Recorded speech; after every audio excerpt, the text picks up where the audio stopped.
The CBS Radio Mystery Theater presents...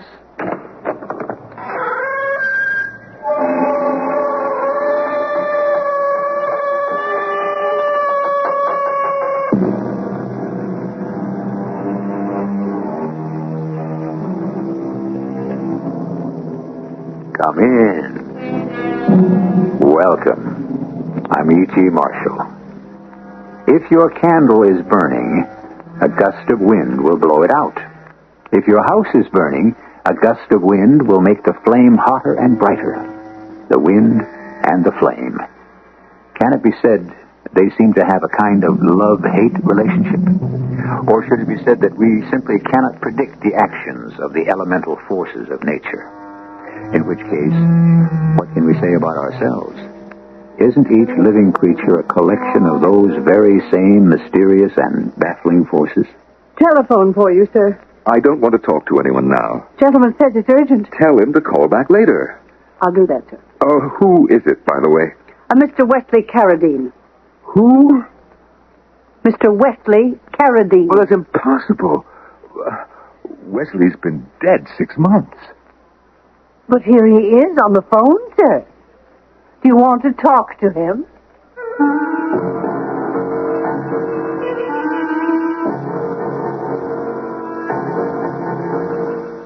Our mystery drama, The Wind and the Flame, was written especially for the Mystery Theater by Sam Dan and stars Celeste Holm.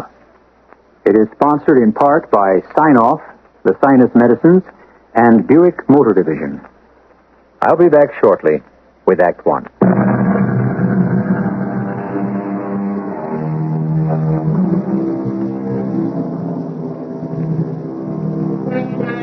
Conscience, said Sigmund Freud, is the perception of the rejection of a particular wish operating within us. And I take his word for it, on faith. However, I much prefer the definition by Robert Louis Stevenson, who revealed the heart of the matter when he said, "Conscience is the one thing I cannot bear." Well, as you can see, this is going to be a story about conscience. And the best place to begin a story is at the beginning. That's a rule. And rules were meant to be broken. We shall begin ours neither at the beginning nor the end, but somewhere in between. Yes? Is this the residence of Mr. Arthur Randolph Hail? It is. Oh, you're Mr. Hale. I recognized you. What is it you want? From your pictures.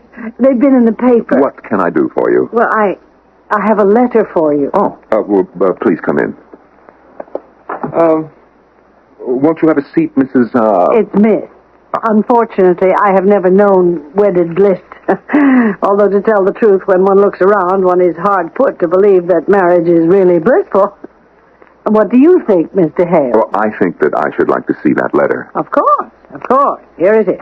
From Mrs. Terwilliger. Penelope Terwilliger? Yes. Mr. Gerald Terwilliger's wife. I should say his widow. Thank you. Excuse me.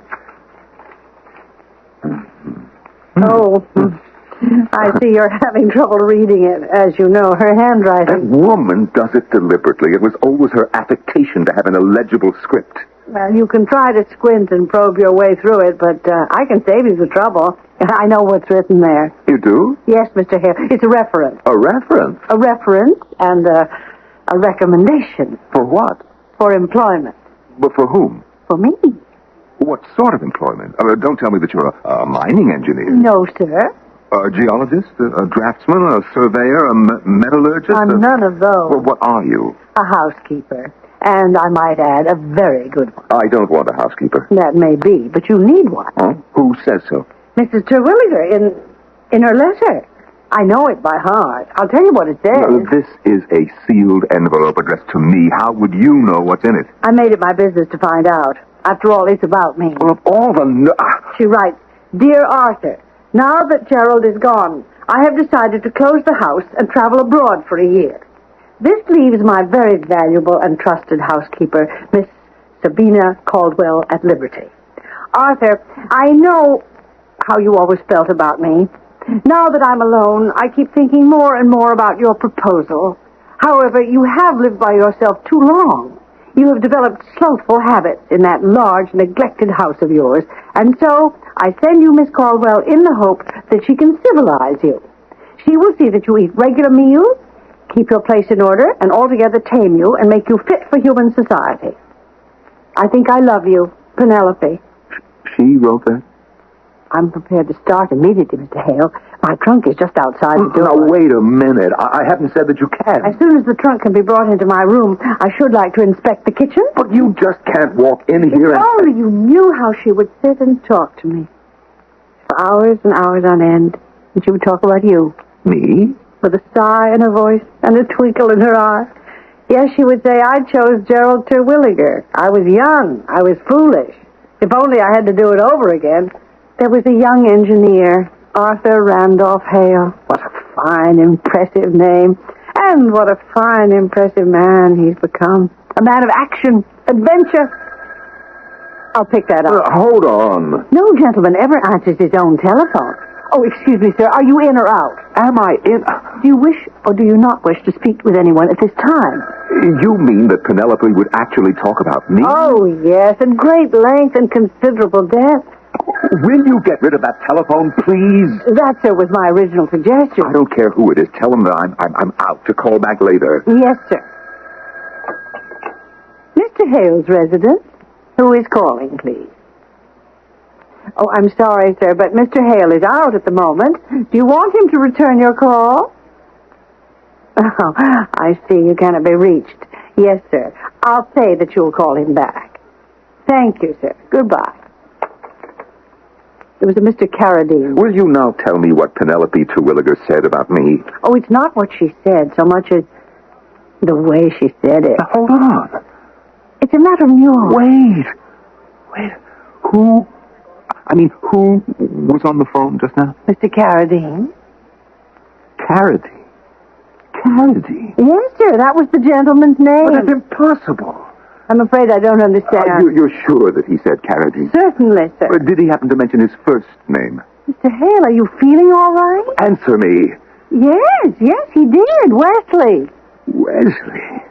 He said, hello, this is Wesley Keredine. Is A.R. there? He asked for A.R.? That is you, isn't it? Arthur Randolph Hail?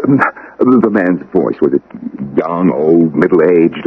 Well, you know how difficult it is to tell those things over the telephone. Well, try. How old a man would you say that he was? Well, not very old. What do you mean by not very old? Sir, I don't think you should excite yourself. Well, how old a man was it? Well, I would say he was about 30. Oh, 30, I see. You're sure 30? Well, as far as one can ever be sure of these things. Now, I think you had better sit down and try to calm yourself. Yes, but how would you describe his voice? I would say it was in the middle range, but on the lowish, throaty side. Oh, did he have an accent? An accent? No, it sounded American enough. Was there anything about it?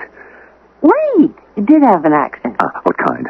Well, I'm not sure it would really be called an accent. It was more of a lilt. There's a lilt.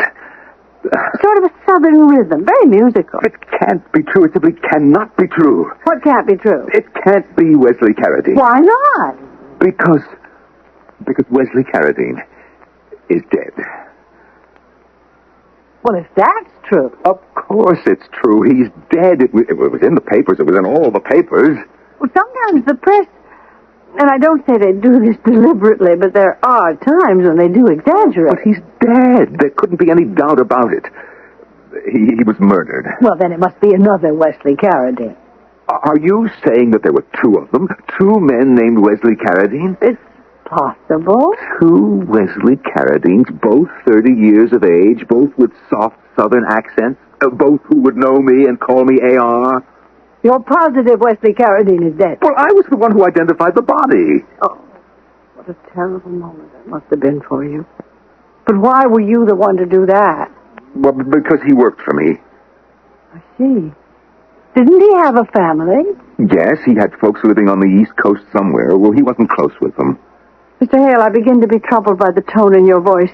I begin to hear the sound of hysteria. You must get hold of yourself. It was Wesley Keredine. It was Wesley. It couldn't be. If Wesley is dead. But there are no buts. We live in a world of uncertainty and doubt. What we believe in may turn out to be matchstick temples built on quicksand. But of this we can be sure. The dead do not telephone the living. No, but how can I be sure he is dead when he... Will you excuse me for just a little while, sir? Where are you going? Don't leave me alone here. But don't answer it. Now, sir, you are reacting in a most immature manner. Mr. Hale's residence. I beg your pardon. I'm sorry, sir. You have a wrong number. Who was that? You heard me. A wrong number. You are lying. I'm not used to being called a liar. He just called back. Now, Mr. Hale. He was on the phone again. Wesley Keredine was on the phone again. Please, sit down, Mr. Hale. Please. And listen. A man has just called you twice within the past few minutes. Aha, you admit it. A man who says his name is Wesley Keredine. Did you hear that?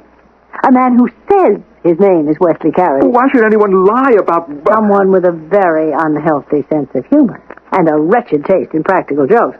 Now, who would want to play a trick like that on you? I don't know. It is a trick, a bad joke, and you must put it from your mind. But what? Mr. Wesley Keredine is dead, isn't he? Yes, but Then there's nothing more to be said. Now, I understand the telephone company has a number, a special number to call if you require help in preventing harassing phone calls.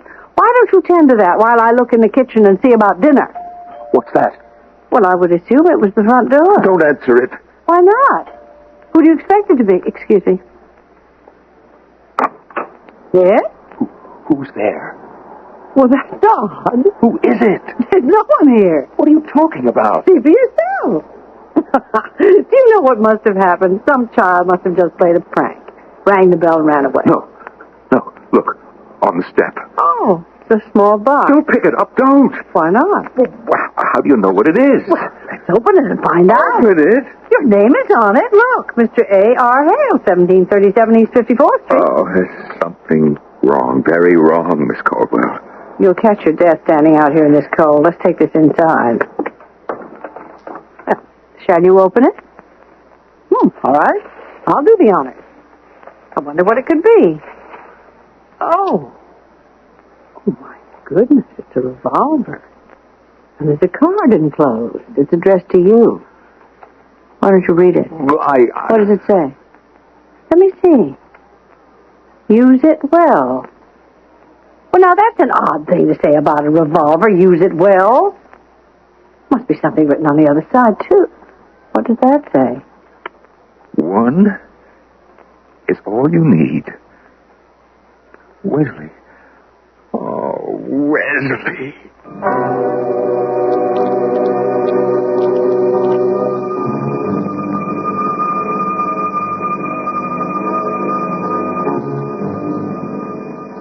You have to say one thing for Brother Wesley. He gets around. What makes Wesley all the more remarkable is the fact that his home base is the grave. There will be a widening of Wesley's theater of operation when I return shortly with Act 2.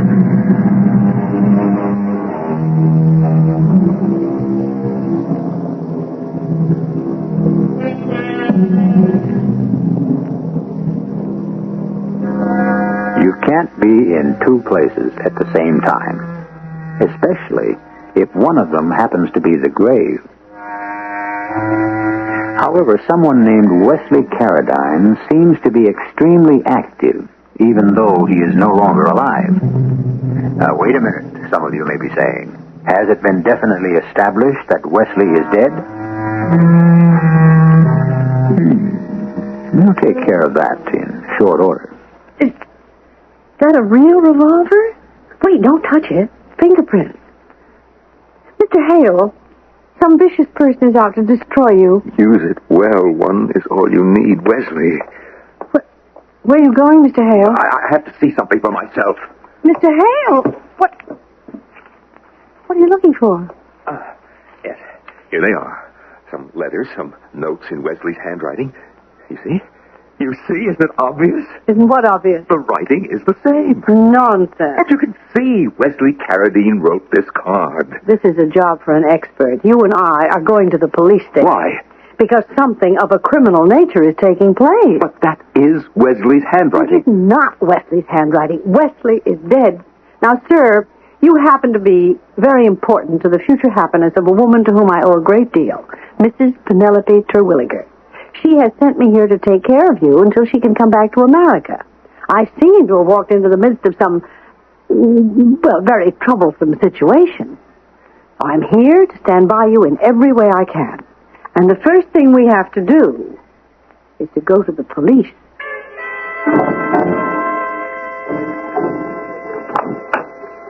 Yes, will you come in, please?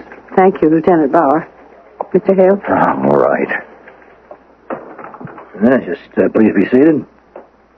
Now, there were no fingerprints on the gun. Of course not. How can a corpse leave fingerprints? Well, there was a live bullet in one of the chambers, and the other 5 were empty. Use it well. One is all you need. Mm-hmm. And on the Suggesting that we have an affair. Wesley Keredine. He sent me his revolver. Don't you see? He sent me his revolver. Well, now, why would he do that? Assuming, of course, that what you're saying is true. I don't know. Now, look, Mr. Hale, Wesley Keredine was murdered exactly 6 months ago. Now, you know that. Yes, but I was involved in that case myself. The facts cannot be in dispute. Your chauffeur stopped by Mr. Keredine's apartment at 8 a.m. that morning to pick him up. There was no answer to the bell. The door was open. The chauffeur went in, found the place ransacked, and Mr. Keredine dead of a bullet wound. Now, that's where we were, and that's where we are. Is everyone absolutely positive that the dead man was Wesley Keredine? Miss Caldwell, is that your name? Yes. Yeah, well, your police department appreciates, even solicits, assistance from the citizens of this metropolis, but please don't be an amateur detective. Mm-hmm. We have enough problems as it is. Well, you are satisfied that the dead man was Wesley Keredine, Lieutenant? Yes, I am. Why? Did you know Mr. Keredine personally? Well, what does this have to do with... Did you know him personally? Oh, no. Then how could you be positive the dead man was Wesley Keredine? No, look, he was identified by the chauffeur and by Mr. Hale. What other identification did you look for? Other identification? Yes, a murder is committed. A corpse is found. 2 men say this is the body of a Mr. Wesley Keredine. On the basis of that testimony, you are satisfied that he is actually Wesley Keredine. Mr. Keredine was, as we were given to understand, more or less a stranger in town. As you were given to understand by whom? By Mr. Hale. Miss Caldwell, what are you trying to do to me? What are you trying to insinuate? I thought that you were on my side. I am, to the finish. I'm only trying to establish that we blithely accept a fact, which may be found to be an illusion. But why would I lie? What motive would I... Mr. Hale, please, I have a mission to preserve your sanity. A mission, Miss Caldwell? But it's a private matter that does not concern the police. I'm trying, Mr. Hale, desperately to somehow establish the fact that Mr. Keredine is still alive.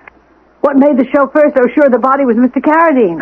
Miss Caldwell, what you're trying to do is... Could we talk to the chauffeur again? There was no doubt about that body. Well, why can't we talk to the chauffeur? Because he's dead. He was killed in an accident last week. Mr. Hale, there have just been a number of upsetting events, and you are quite disturbed by them. I can only hope to prove somehow that Mr. Keredine is still alive, that you were mistaken in your identification, because if he is actually dead... He is dead. I knew him very well. Why was no attempt made to notify next of kin? Because we didn't know any. Where did Mr. Keredine come from? I don't know. Then actually it would seem you knew very little about Mr. Keredine. That is right. I gathered that he had left home in disgrace. Disgrace? Well, he hinted at some sort of misunderstanding. Anyhow, he never wanted to speak about it. He said that he was starting a new life. Why would anyone want to kill him? Miss Caldwell, we have been through all this as part of our routine homicide investigation. That may be the trouble. You treat it as routine. A human being has been murdered. Not only are you ignorant as to who may have done it, it appears now you can't even be sure of the identity of the corpse. We are sure. Excuse me. A man was murdered. We know that for a fact, and we found a corpse. The body was identified as that of Wesley Keredine. Okay.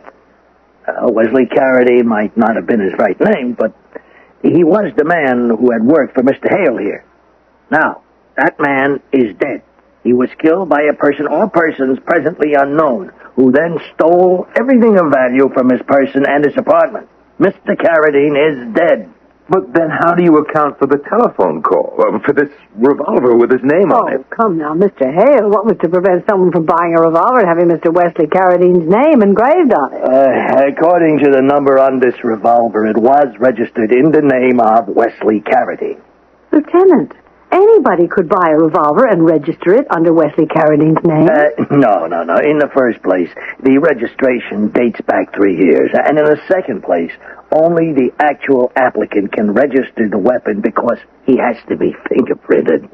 We have verified Mr. Keredine's fingerprints. Oh, and there is another thing. Yes? Our handwriting expert says she is certain beyond the shadow of a doubt that the card was written by Wesley Keredine. Lieutenant Bauer, I am certain there must be an explanation. Well, there may be harassment here, and not. We'll look into it. Yeah, well, how do you propose to look into it? That is a good question. I wish I had an answer. Why would Wesley Keredine threaten from the grave, assuming that this is what's taking place? I don't know. Come, Mr. Hale, there must be a reason. Well, he didn't like me. Ah, well now, why? Quite frankly, he thought that I drove in too hard. I paid him too little. Well, I expected too much. And did you? Well, I suppose so. But I'm just as strict on myself. You know, I tell you what I believe. And you can make anything out of this that you please. He probably resents the fact that he is dead and I'm still alive. Mr. Hale, if he's dead, he can't resent anything. Look, I don't know how the police department fits into all this. Now, I can only assume that we have malicious mischief. And I've got to take down some particulars. Now, how many servants in your employ, besides Miss Caldwell here? I'm the only one. And how long have you worked for Mr. Hale? How long? Mm-hmm. Oh, I'd say about an hour. An hour? How did you get the job? I was sent to Mr. Hale by a friend of his, Mrs. Penelope Terwilliger. Mrs. Penelope Terwilliger. Mm-hmm. Well, I'll see what we can do.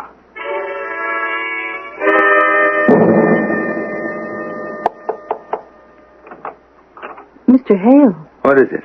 You must come down for breakfast. No, I'm not hungry. You haven't eaten in 2 days. The phone rang this morning at 6:30, didn't it? Yes, it did. Matter of fact. Huh? Who was it? He called again, didn't he? Huh? And what did he say? Does it matter? Why do you allow yourself... I knew who it was the minute I heard the phone ring. You did? Yes. Then why didn't you answer it? Because I can't. That way you know for sure if it's his voice. What did he say? Mr. Hale, I have a problem I can't help, and it gets me into all kinds of trouble. Put yourself in my position. I hear a phone. I answer it. I report it's a man. I describe the voice. You become terrified. Why? Because you insist it's a man who's 6 months dead. Now here is where my problem comes in. I make deductions from facts, and I speak my mind. I see you react in such a violent manner. You're so distraught. I cannot help but suspect you have a feeling of guilt. What? Guilt? Why should I have a feeling of guilt? Sir, were you not responsible for that man's death? He was killed by the robbers. We don't know that for a fact. What are you trying to imply? I don't even think I'm implying it. I state it as a fact. You killed Mr. Wesley Keredine. How do you dare to... We can settle this with a yes or no. Well, the answer is a definite no. No, I hope that you're satisfied. Sir, all I'm saying to you is that your reaction tends to arouse suspicion. Well, what do you expect? I was very close with Wesley toward the end, and I was caught so completely off guard. Well, has it ever happened to you? You're hit from the blind side without warning? If your conscience is clear, then you must not behave as if it were guilty. Well, no one's conscience is ever entirely clear. But you cannot behave as if you were the man who murdered him. First thing you need is a good breakfast. Wesley Keredine is dead. You are probably upset because you might have been kinder to him. Isn't that so? Yes. Be kinder to someone in the future, and you will have learned from his death. And now, for breakfast. Oh, yes, I'm starved. Oh, Miss Caldwell, what would I ever do without you? Oh, God, that's the telephone. Naturally. You answer it. Lay the matter to rest, Mr. Hale. You answer it. Miss Caldwell, I give you back your very own words. No gentleman ever answers his own telephone. Very well, sir. Mr. Hale's residence? Oh, it's you again. Never mind that. Before you even get started, you're playing a nasty little illegal game. We have the police and the phone company alerted. Sooner or later, you're going to be caught. Then, my friend, it's the jail or the asylum for the likes of you. Goodbye. I guess I told him. It was that voice? Yes, that ignorant and vicious person. Now, you know the best way to handle these people. What did he say? You don't even talk to them. As soon as you know who it is, hang up. But what did he say? What does it matter? Sooner or later, they get tired of the game. Their minds are too fragile to have any staying power. He must have said something. He identified himself as Wesley Keredine? Oh, yes. But I know his voice by now. But did he say anything else? I wasn't listening. Now, some hot coffee, cereal, eggs, bacon, toast. Get back into the real world, Mr. Hale, and stay there. Oh, you're a remarkable woman. Eat your breakfast. I wonder... I just wonder who that voice is. Good. We make progress. Till now, you had deluded yourself into thinking it was actually the voice of Wesley Keredine, whoever he was. Now you acknowledge a rational explanation. Well, it's obviously a prank. I used to work for a doctor. He said, Miss Caldwell, the body, the mind, whichever, is attacked by a germ or a neurosis. It retreats at first. And then it summons all of its strength to repel the invader. Now that's what has just happened to you. The practical instincts of a lifetime have just come to your assistance and rescued you from being overcome by superstition. Yes, of course. I'm interested in knowing what he did say, however. Not very much. He said his name, his alleged name, asked for you, and said he wanted to discuss a project. What sort of project? Said you know about it. He gave it a name. A name? Yes, he said it was the Langley-Jewett proposal. The what? Well, I think that's what he said. Jewett-Langley, or was it Langley-Jewett? I don't... Mr. Hale. Oh. Mr. Hale, what's wrong? Mr. Hale!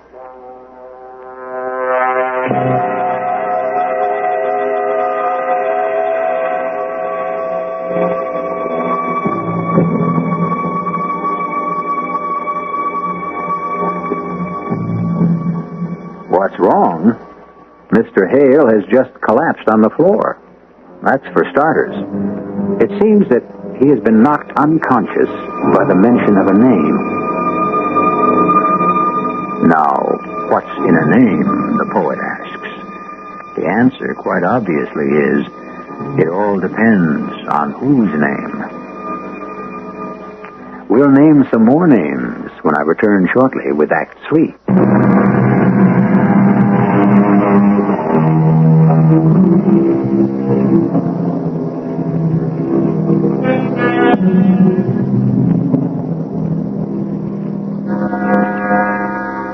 The pen is mightier than the sword, and the word, it seems, is weightier than the fist. If you want to strike a knockout blow, perhaps a good look can be more destructive than a right hook. The greatest wounds may be those that leave absolutely no outside scarring. On with our story. Mr. Hale. No. Mr. Hale. What? Don't say anything. Just drink this. You said that Wesley called and... No, sir. Wesley did not call. But you just said... I said a voice that claimed to be Wesley. Now drink this. He wanted to talk about Langley-Jewett. You're going to be all right. Langley-Jewett. He did say Langley-Jewett. Mr. Hale, you must relax. Well, how can I relax? Because you've had a bad experience. It was the voice of Wesley Keredine. We know that's impossible. But don't you see? Only Weslly Keredine and I knew about Langley-Jewett. Are you positive? Of course. What is Langley-Jewett? What? Oh, it's a mine. It's an old abandoned silver mine. Yes? You see, it's supposed to be all played out, and we could pick it up for peanuts. What does that mean? Wesley discovered that there's a whole untapped lode. Oh. Millions and millions of dollars worth of silver. And this was your secret. Yes, Wesley's and mine. How do you know someone else didn't find out? Nobody could have found out. How can you be sure? Because I just closed the deal for the mine myself. What does that prove? You don't understand. If anyone else had been wise, I could never have stolen that mine. done? That's a figure of speech.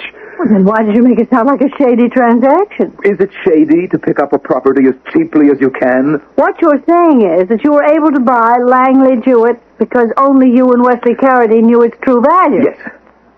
Obviously, this person who just called knows something about it also. That is why that person has to be Wesley Keredine. If Wesley Keredine called you, then he can't be dead. But he is. I know that he is. How can you be so certain? Oh. After all, for reasons of his own, Wesley may have wanted to disappear. He murdered someone who may have resembled him. Left that someone's body in his apartment. You and your chauffeur make the natural assumption. The apartment is Wesley's. The body looks like Wesley's. Therefore, it must be Wesley. No, that's not what happened. It was Wesley. My dear Mr. Hale, most of our assumptions are based not on absolute truth, but what seems to be apparently true. Oh, will you shut up? Mr. Hale, I know you're upset, but I cannot permit... Just stop talking for a minute, will you? Just stop acting as if you know everything. You're always gabbing away. No wonder you never got married. I don't believe that my personal affairs... I bet you never had an affair either. You couldn't stop talking long enough. Will you listen to me a minute? Wesley Keredine is dead. You know how I know? I'll tell you. He is dead because I killed him. You don't have to say anything. You really have nothing to add to this conversation. I killed Wesley Keredine. You realize what you're saying? Yes, I know what I'm saying. You realize I could go to the police? Oh, no. No, you won't go. You intend to stop me by force? Yes. You see, there's a gun on my dresser. Wesley's gun. It's got a bullet in it. I could kill you, but I don't have to, because you will not go to the police. How can you be so sure? What? Because you wouldn't betray me. I have a higher obligation as a citizen. Well, it wouldn't do you any good. All you have is your unsupported word. I can deny it. Miss Caldwell, the police investigated that murder very thoroughly. I was a routine suspect. I had an unshakable alibi. I had spent that evening with a young lady. She can be found. That alibi can be broken. But she has since disappeared into the vast anonymity of her kind and class. Isn't it possible she may return one day for blackmail? Well, I have information concerning her which could be as damaging as anything she could say about me. Mr. Hale, I'll be leaving. Leaving? I don't want to stay in a house with a murderer. But you can't leave me here alone. You've always lived here alone? I cannot be alone now. You're a murderer. But you can't prove it. Of course not. And that means the state can't punish you. But there is another punishment. There is another retribution. You'll never know a moment's peace for the rest of your life. You will always hear Wesley Keredine's voice. You will always see his face. Oh, Miss Caldwell, please listen. You don't know how it is. You broke a man-made law. You violated a God-given commandment. I did. I know that I did. Then take your punishment. Take your punishment. You can say that. That's what strong people say. That's what Wesley said. Take your punishment. What punishment, Mr. Hale? I needed that mine, that Langley Jewett mine. Everything else had gone down the drain. You had been losing other people's money. You faced a day of reckoning. How did you know? Oh, it's all too familiar a situation. A trustee, an executor, an administrator. You act as all three in many cases. You were false to your trust. Don't say it. It's enough that Wesley said it. I didn't know that I was going to kill Wesley. I didn't dream of it. I stopped by at his apartment that night just to check out some routine affairs, and he... He what? He said... I'll never forget the way he said it. We're not going to steal that mine, Arthur. What? We'll offer $10 million. What are you talking about? Well, now, 15 would even be more fair. Should I get a doctor? That's what we'll offer. We have an option to buy that mine for $30,000. No, but that would be stealing. Oh, you're crazy. Well, to knowingly buy something for the tiniest fraction of its worth is to cheat. But it's legal and legitimate business. It's cheating. Oh, and you never cheated in your life, huh? Yes, much too often and far too often. Now, Mrs. Jewett is a widow. She has children to support and educate. Now, we are stealing from her. What happened to you all of a sudden? I feel that I want to go home. I have to go home. I wrote my folks. They're expecting me. Now, look, I have losses I have to make up. I can go to jail. Oh, I am sorry, but if you keep sailing so close to the wind, sooner or later the boat tips over. Well, what are you going to do? Now, forget all about this fancy philosophy. Tomorrow morning, I'll call on Mrs. Jewett, and I'll tell her we intend to make a realistic offer for the mine. But she is happy to get $30,000. My mind is made up. Millions? You'll offer millions? Where will we get those millions? We'll operate the mine and pay as we go. No, I won't do it. Now, look, I am in as deep as you are. We both have to pay a price. Well, I won't let you. I am sorry. There is nothing you can do about it. But there was something that I could do about it. I went home, I got my revolver. I went back there, and I shot him. Then I ransacked the place to make it appear to be robbery. The police investigated for a few weeks, and then it was filed and forgotten. Perhaps it wasn't forgotten by Wesley Keredine. He's been trying to talk to you. Oh, no. It's my imagination. Oh, I feel better now. I had to talk to someone. I had to confess to someone, and now I feel better. The weight is off of my soul. It's all in my imagination, and I can control that. Tell that to Wesley Keredine. He wants to talk to you. Oh, no. It's off my imagination. I hear the phone. It's not in my imagination. I defy you. Pick up that phone. Talk to him. Talk to the man you murdered. No, I can't. Then I'll tell him. Yes, I know who it is. He says he will not talk to you. Very well. I'll tell him. What? What are you going to tell me? He wants to see you. No, I don't want to. I can't see him. Then confess you killed him. I did. Not to me. I don't count. Confess to the police. No, don't make me do that. If you want to know peace, you'll have to do that. Or what? do what he told you in his note when he sent you the gun. Use it well. One is all you need. Oh, no, never. It has to be one way or the other. What's that? You know what that is, the doorbell. Are you expecting anyone? Of course you are. Will you let him in, or shall I? No, tell him to go away. I can't tell him to go away. You can. How? Confess to the police, or follow his advice. No, I won't do it. You don't scare me. You're just a thing in my imagination. You don't scare me.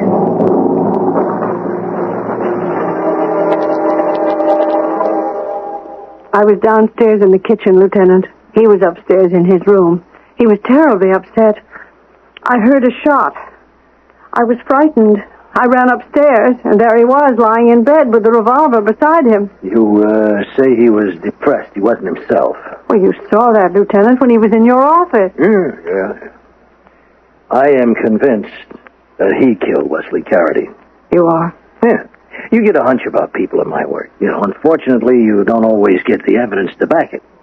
So I said to myself, here is a clear case of conscience bringing the man down.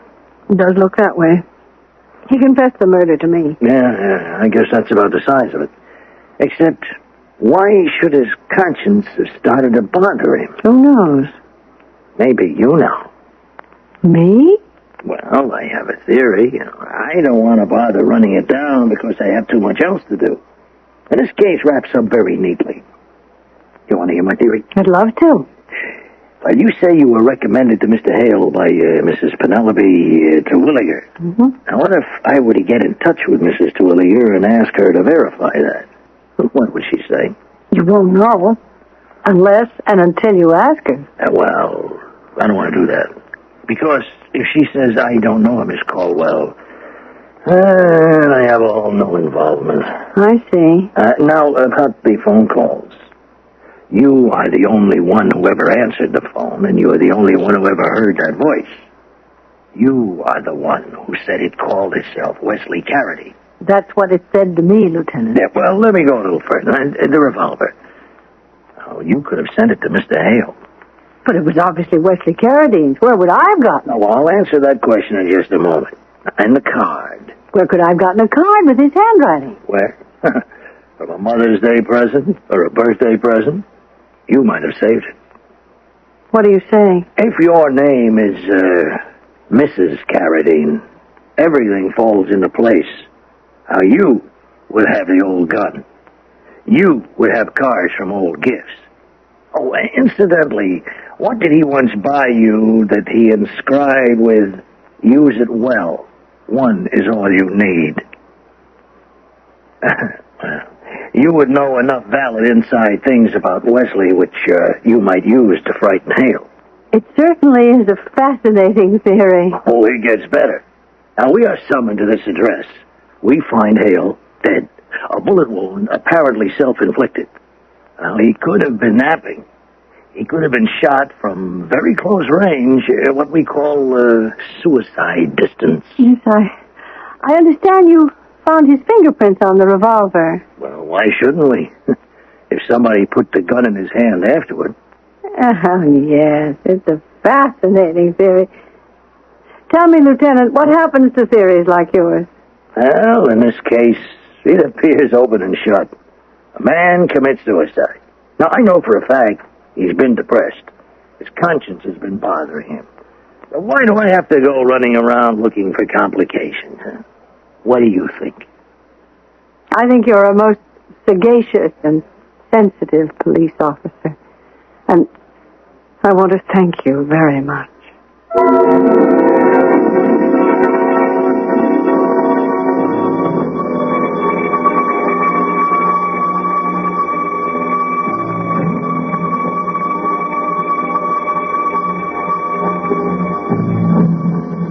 Thank him for what? Who knows? So who killed Mr. Arthur Randolph Hail? His own hand, guided by remorse, or Miss Caldwell? Or is she Mrs. Keredine? You have as much evidence as we do. Why should we perform all the work? I shall return shortly.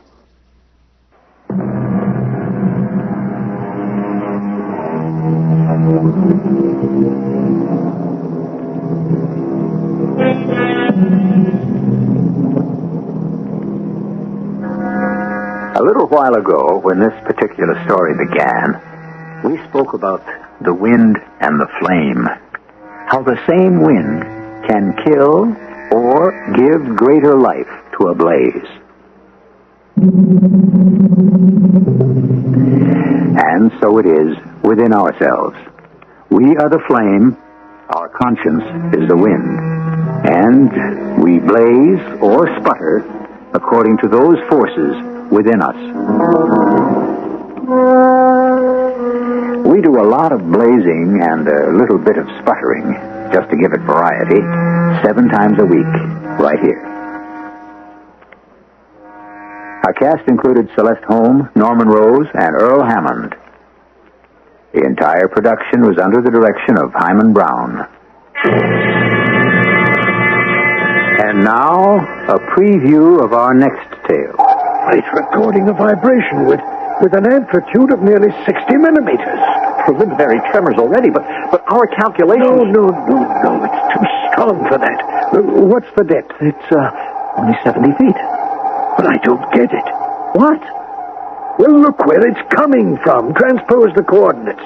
The valley? But that's safe ground. It's solid bedrock. It seems to be moving at a steady pace. Good Lord. What? Look at the screen. Look where it's headed. Straight toward the fault line. What's the amplitude now? It's still 60 millimeters. Still? Are you sure? Whatever it is 60 millimeters, it's still strong enough that if it comes into contact with the fault... Wait, hang on. No, I'm calling the mayor, and if he won't listen, I'm calling the National Guard. It's no use, Sam. If it's the real thing, it's too late. Radio Mystery Theater was sponsored in part by Buick Motor Division and Sign-Off, the sinus medicines. This is E.G. Marshall inviting you to return to our Mystery Theater for another adventure in the macabre. Until next time, pleasant dreams.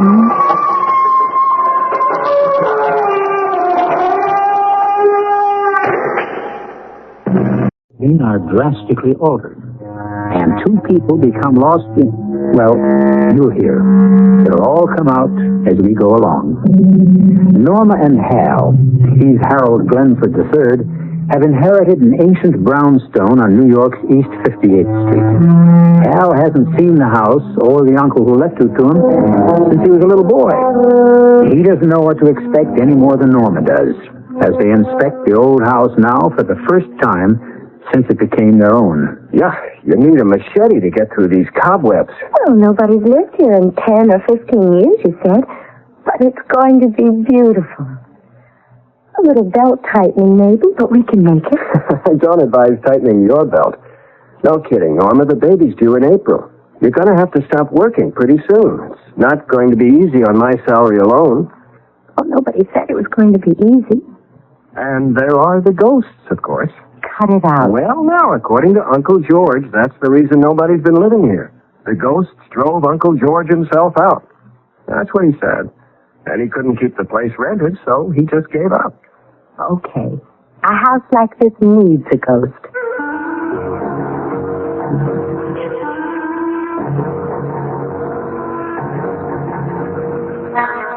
Our mystery drama, The Fatal Connection, was written especially for the Mystery Theater by Field and Farrington and stars Jennifer Harmon and Nick Pryor. It is sponsored in part by True Value Hardware Stores. I'll be back shortly with Act One.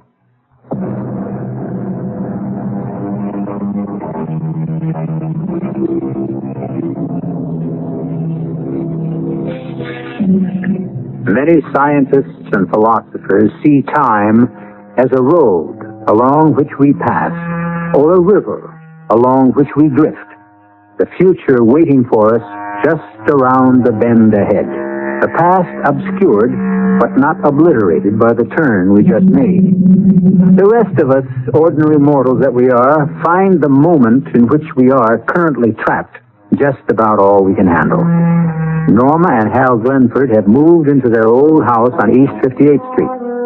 The furniture from their former 3-room apartment only half fills the first floor.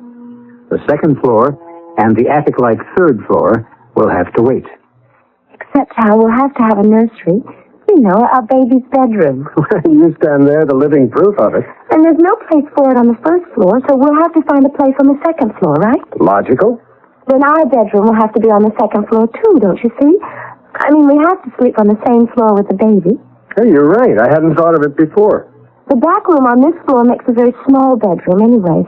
We could use it as a sort of, I don't know, music room, a study or whatever. You make us sound very prosperous. We will be.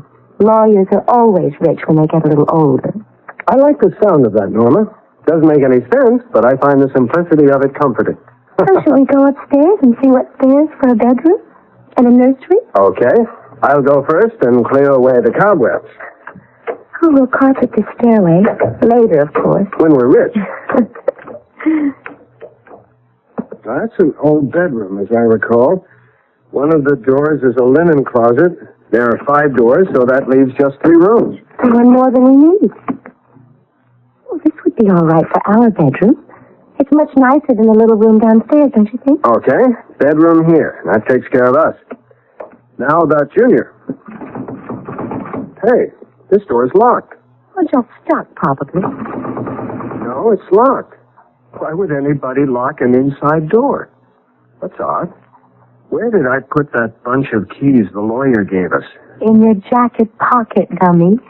You think maybe there's a treasure hidden in that room? Or ghosts. It's been locked for a while.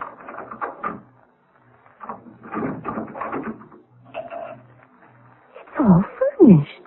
Son of a gun. Right out of the 19th century. It looks like what used to be an upstairs sitting room or something of the kind. Oh, Hal, just look at that secretary. It must be 100 years old, and it looks just as solid. Oh, my gosh, a telephone. One of those old wall phones. I've seen pictures of them. It shouldn't have a crank. Oh, I'd like to furnish the whole house just like this.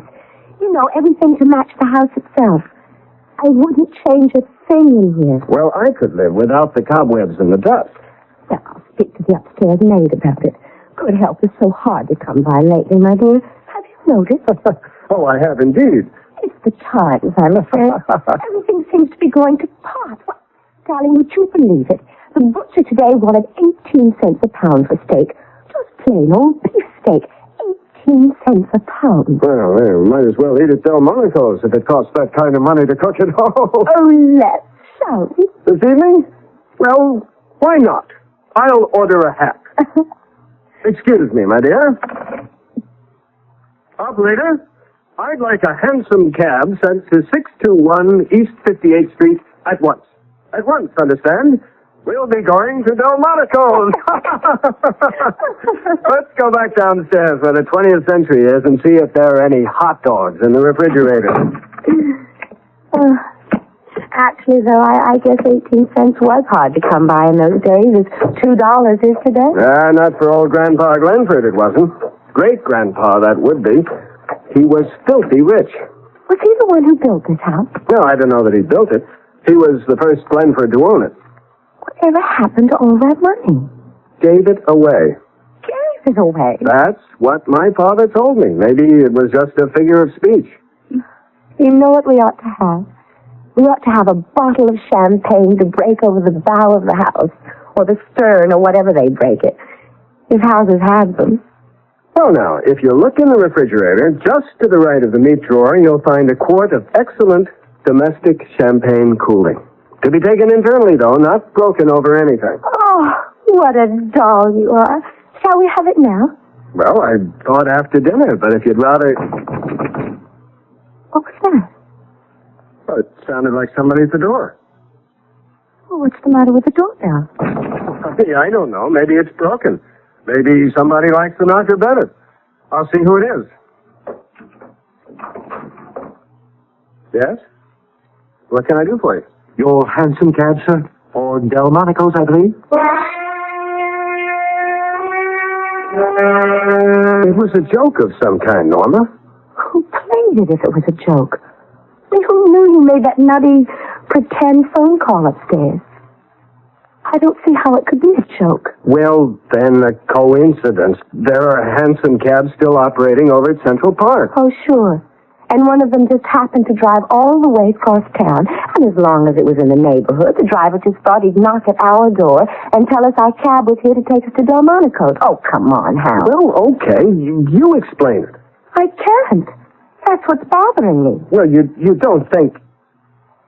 No, you surely don't think... No. No, of course I don't.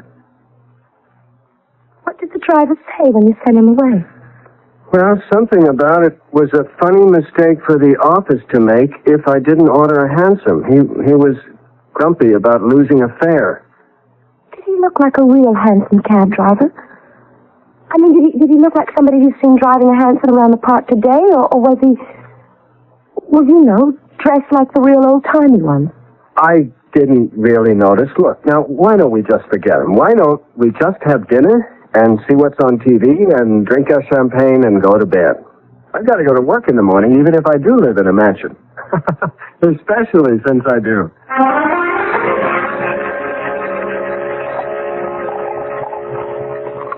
Here's to great-grandfather Glenford. Look, take it easy with that stuff, will you? The bottle's half gone already. You're a novice at this, remember? And here's to hansom cab drivers everywhere. Hey, you know what we ought to do? There isn't any more champagne, if that's what you mean. I only bought one bottle. No. What we ought to do is something about that phone upstairs. Yeah, like have it taken out. No, I want to order something. A new dress. Something like that. I mean, if they send over cabs when you order them, why not? You'd better let me finish this bottle. Bring it upstairs. Come on. 4 years it's taken me to find out I married a lush. There it is. Our fairy godmother compliments of the telephone company. You want to go first? No, you go ahead. I'm just along for the ride. What shall I ask for? No, look, don't fool around with one dress. Ask for a whole new wardrobe. As long as you're going to be a kook, you might as well be kooky in the grand manner. You're a genius. Hello? I want a whole new wardrobe. No, 2 wardrobes. One for myself and one for my husband. Everything in the latest style and everything must fit perfectly. Oh, and have everything finished and delivered by the time I get home from work tomorrow afternoon. That's, I guess, it for now. You want to order something, Hal? Well, sure. Why not? Here, give me that. Hello. I want the house completely redecorated. Completely. Restored, I should say, exactly as it was when the place was new. And I don't mean just when you get around to it. I want that finished by tomorrow afternoon also. By the end of the working day. Thank you. Beautiful. Let's finish this bubble water and get to bed. Hey, what do you bet you have a headache in the morning?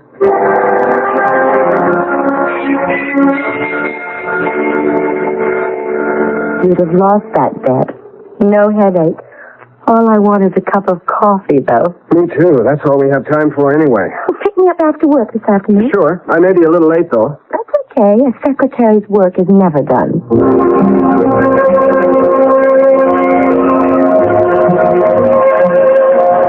So, after I spend the better part of 3 weeks working on this brief, and it's brilliant if I do say so myself, who do you think is going to take it into court? Mr. Fuller? Old J.C. himself. Who else? How was your day? Oh, you know. Once you've typed one letter, you type them all. You know something? We ought to walk home from my office every evening. Hold my briefcase while I unlock the door, will you?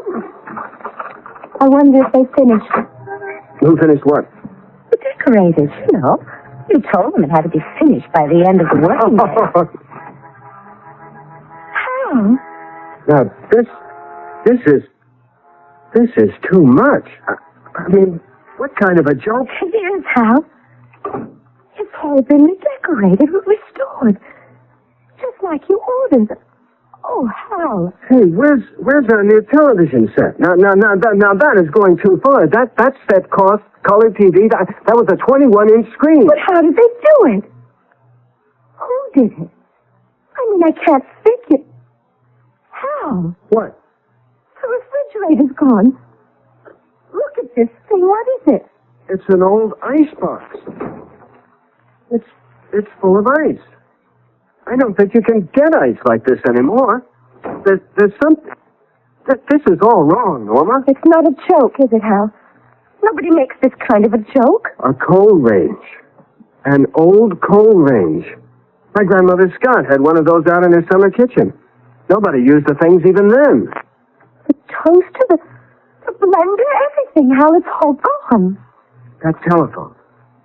That damn telephone. It's real, isn't it? It really is real.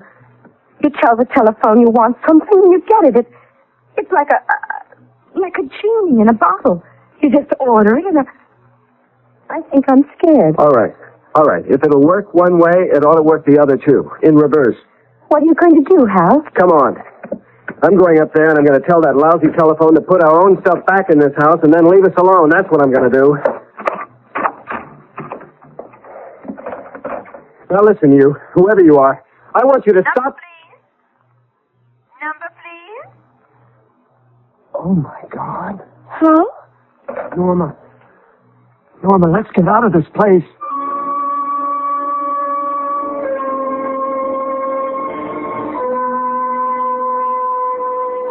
A telephone, redecorate and completely restore a 19th century house, and all in the course of an 8-hour day? It seems impossible, doesn't it? And yet there it is. And somebody did it. Or something. We'll look into it further when I return shortly with Act 2. Time. One of the many things we still don't understand about our universe.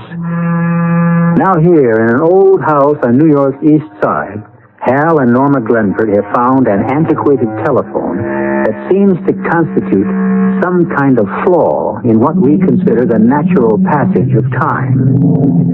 At least in the incredibly short objective space of 8 hours, the house has somehow become its original 19th century self. The past, if Hal and Norma can believe what they see and hear, has been trapped within its walls. The eeriness of it has sent the two of them frightened out onto 58th Street. It's so quiet out here. And so dark. I don't remember it being this dark before. Well, we haven't been around this neighborhood much at night. I guess east of First Avenue, the city just doesn't waste money on bright lights. Let's walk up that way, Hal. Right now, I don't want to go back into the house. Okay. Up toward 3rd Avenue or Lex? You know, I don't think I ever heard New York this quiet before. East side, west side, day or night. It's like a tomb.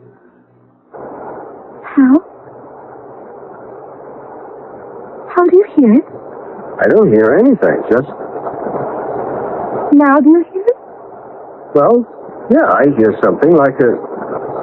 It's like a... It sounds to me like an L train. A few blocks away, like the 3rd Avenue L. Which was torn down. When? 15 years ago. Well, listen to it. Hey, this I've got to see. But how if it's the old 3rd Avenue L, then that means that everything... everywhere... Listen, we don't know what it means. Some nostalgia freak with a recording, probably. Something like that. Come on, let's go see.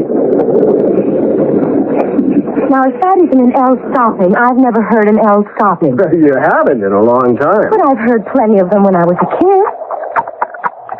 Wait a minute, Norma. What do you hear now?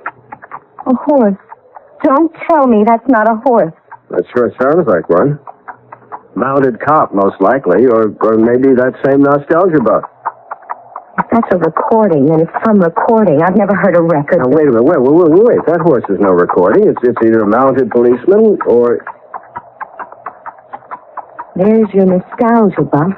All 4 hoofs. Well, some companies must still use horses. You know, late at night. It's not that late.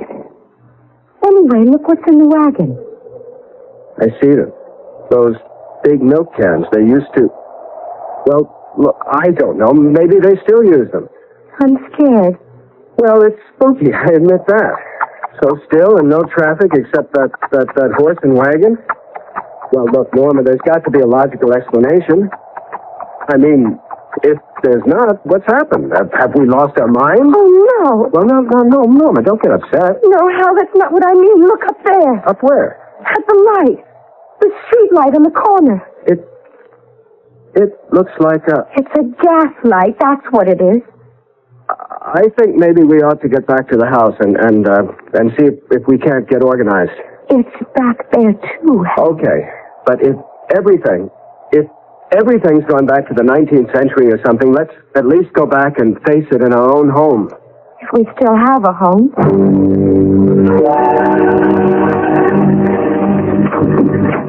The key seems to turn easier. What if there's somebody in there? I mean, we didn't live here, and... what year do you think it is, Hal? It's... Oh, Lord, I'm so mixed up. How can it be anything but 1974? That's what it is. Or was, or will be. Now, we've got to stop this foolishness. The first thing we need is some dinner. Maybe with some good, solid food inside us, we can take a more reasonable view of this mess. I don't know how to cook on a coal range. I don't even know how to make it burn, do you? Well, we were lucky there was some stuff in the icebox already cooked. I wonder who cooked it. Maybe my grandmother. What do you suppose happened to them? Your great-grandmother and grandfather. Are they supposed to be living here? Are they going to come walking in and... Listen, what's that? It's that phone upstairs, Hal. You mean the one that... Oh, Lord. Let it ring, Hal. Just let it ring. I can't. If it's somebody from whatever year this is, I've got to talk to him, Norma. I've got to. All right, but I'm going with you. I put carpet on the stairway, or had it on the stairway, whichever. Hurry up, will you? I don't want whoever it is to hang up before we get there. It's actually a new house now, isn't it? You don't see the signs of age anymore. It doesn't look like 1,000 coats of paint on everything. Hello? This is Bill, Harold. Where have you been all day? Well, I practically camped outside your office all afternoon, and you never did show up. who did you say this is? Are you all right, Harold? It's Bill Voigt, your partner. Oh, yes, of course. I was wool gathering. I guess you were.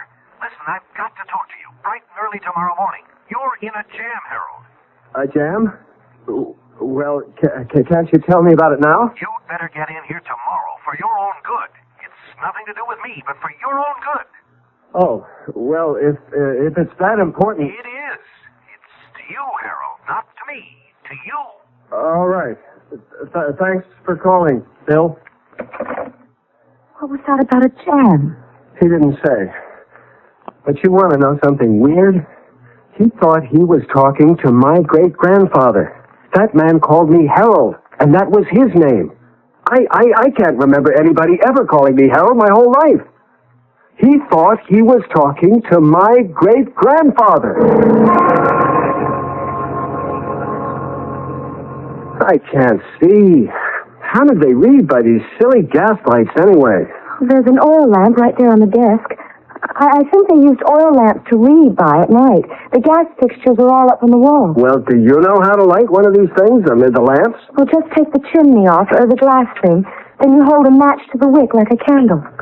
Because if this is my great-grandfather's desk, I mean, the way he left it only yesterday, I want to know what's in it. Is this what you mean by the wick? Yes. Do you think we'll ever get back, Hal? I don't know if I could stand it stuck here forever. There's no way of knowing, Norma. Everything's written in longhand. This looks like a deed of some kind. Most likely for the house. No. My gosh. What? This is a deed to an office building on Fifth Avenue. Way downtown, but that's where the action was in those days. These days. Your great-grandfather owned an office building? I told you, he was loaded. There goes that lousy telephone again. Don't answer it, Hal. Look, you can come with me.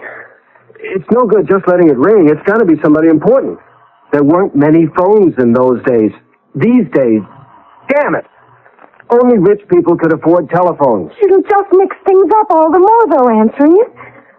Look, it's our only contact the way things are.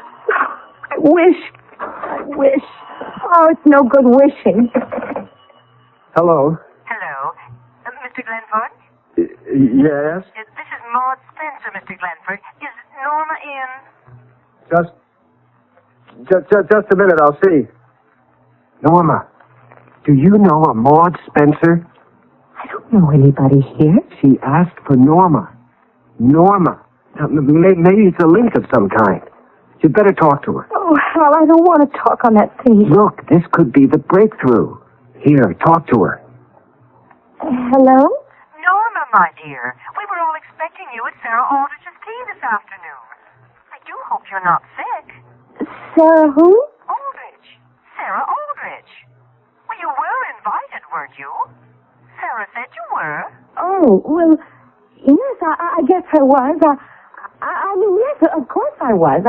I've been having these spells, you know, headaches and that kind of thing. Oh, dear. No trouble about your delicate condition, I hope. Well, it's related, I guess. Nothing to be concerned about. I'm just supposed to get a lot of rest, you know, stay at home and take it easy. Oh, dear. Is there anything I can do? I'll come and see you tomorrow afternoon. No, don't do that. What? I mean, oh, I'm sorry. I didn't mean it the way it sounded. All I meant was I'm perfectly all right. I really don't need a fuss made over me or anything like that. It just isn't necessary. That's all I meant. Well, I'm sure I have no wish to intrude where I'm not necessary. I wish you wouldn't. Hello? Hello? She hung up. It wasn't anyone you know? No. I was supposed to have gone to Sarah somebody's tea this afternoon and didn't show up. Well, it could have been the breakthrough. One thing. Whoever was supposed to have answered this phone is called Norma, and she's pregnant. I'll tell you this. My great-grandfather was not a very popular man. How do you mean? Well, if he had any friends, they sure didn't write to him. These letters are all from people who hated his guts, claim he stole them blind. Stole? Do you think it's true? I'm beginning to believe that old Harold Glenford Esquire was mixed up in some pretty shady enterprises. What kind of shady? Kickbacks, near extortion, character assassination, embezzlement, or something very like it. If a third of these letters are right, you name it, and old great-granddaddy Glenford was into it. Oh, that's shocking. Listen, you want to hear one? I'm not sure I do. Glenford. This guy signs himself James Blakely. Glenford, you are unfit to breathe God's pure air. The ways of God are beyond understanding, but justice is inevitable either in this world, which you befoul, or in the next, where, never fear, the punishment you deserve has been prepared for you. To hasten you into that world would be an act of the highest nobility. If I do not do the deed myself, rest assured that another will in good time. Wow. A sample. Only a sample. How? Well, what is it? Look at this. It's This is a picture of you and me. That sure is what it looks like. But in those clothes? Where did you get this? In this desk drawer. Look on the back. Mr. and Mrs. Harold W. Glenford on the occasion of their wedding, June 18, 1894. And look at those signatures. Except for a couple of curlicues, they're yours and mine. I can't help it, Hal. I'm scared. I don't see how it's possible, but it must be. I have somehow become my own great-grandfather. Not only that, but you're my great-grandmother, and that child you're carrying, due to be born next April, is my grandfather. Paradoxical? Well, yes, of course. You presuppose paradox the moment you start moving about in time. How do you know you aren't your own great-grandfather or grandmother? If tomorrow you found an old telephone in your attic, well, how do you know? I'll return shortly with Act 3.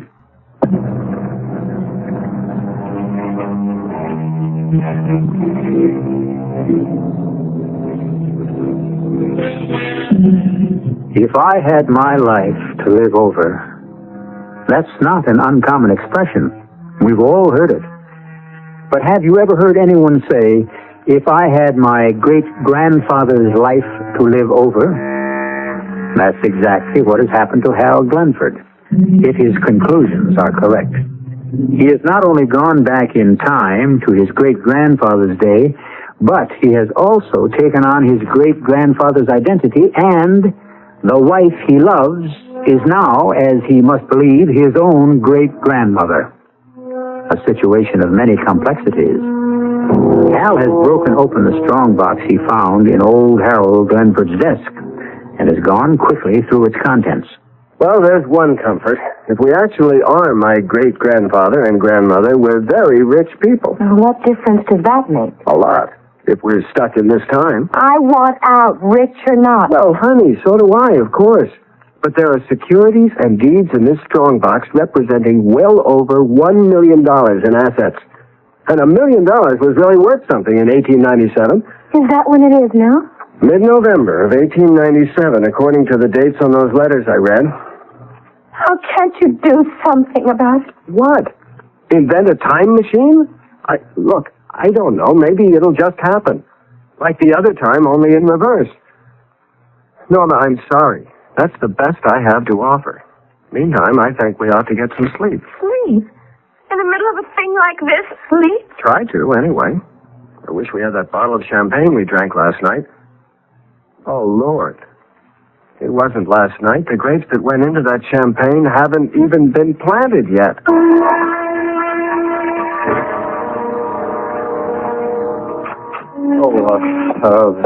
Hello there. I'm sorry. I didn't realize you had someone in your office with you. Never mind, I was just leaving. Sit down, Harold. You were wise to shave off your beard. Oh, yes. Well, my wife never really liked it, and I thought... It served you well. Blakely didn't recognize you. Was that James Blakely? What are you talking about? You know perfectly well it was James Blakely.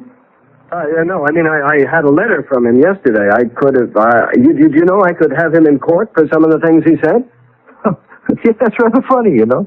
You having James Blakely in court instead of the other way around? That's really very funny. I don't think I know what you mean. Well, that's neither here nor there.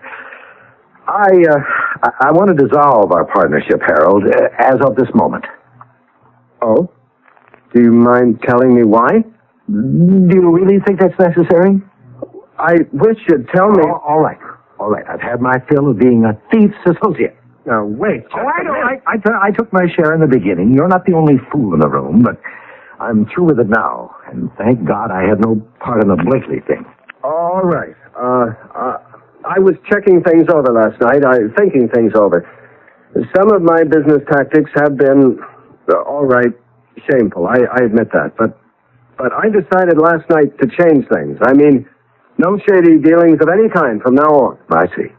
Change things. And make restitution? Well, where it's reasonable, where it's possible. Without costing you money, you mean? I don't believe you, Harold. Not for a minute, I don't. How are you going to make restitution to Jim Blakely? I don't... Would you mind refreshing my memory on the Blakely thing? Oh, now, really, No, Harold. I've been Lately, I've been reassessing. I've been reevaluating, and there are just so many details. I'd just like to hear the Blakely affair clearly stated. Objectively, you know. Oh, nonsense. Well, all right, if you want to hear it all over again, if you really want to wallow in that miserable can of worms a second time. Bill, it would help me. Well, Blakely came to you in the first place, looking for a handout. On the tape, granted. I'm sure you haven't forgotten that. No. You were still under 30 at the time, but you were already under my guidance, damn it. That's what I hate. You were already a power in the construction industry. Blakely was sure you gave kickbacks, and he wanted one. Then he was as much to blame as I if he came to me. At the time, you managed it so that you had his signature on a dozen damaging documents. And you never signed so much as a letter to him. You remember that? Well, you've always worked that way, and you gave him a low bid on that job, and good value, too. The State Parks Commission building, wasn't it? I don't remember. And Blakely got a promotion because of it, and another, until he was made State Highways and Buildings Commissioner. It wasn't until then that you started blackmailing him. Blackmail? Well, it's not an uncommon practice. And you bled him white.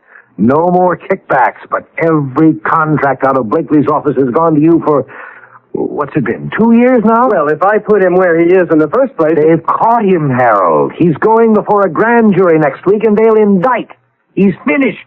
There isn't a shred of evidence against you except his word, which, of course, isn't worth a tinker's damn now. You never signed a thing, did you? A man who signs damning documents is nothing more than a fool, like Blakely.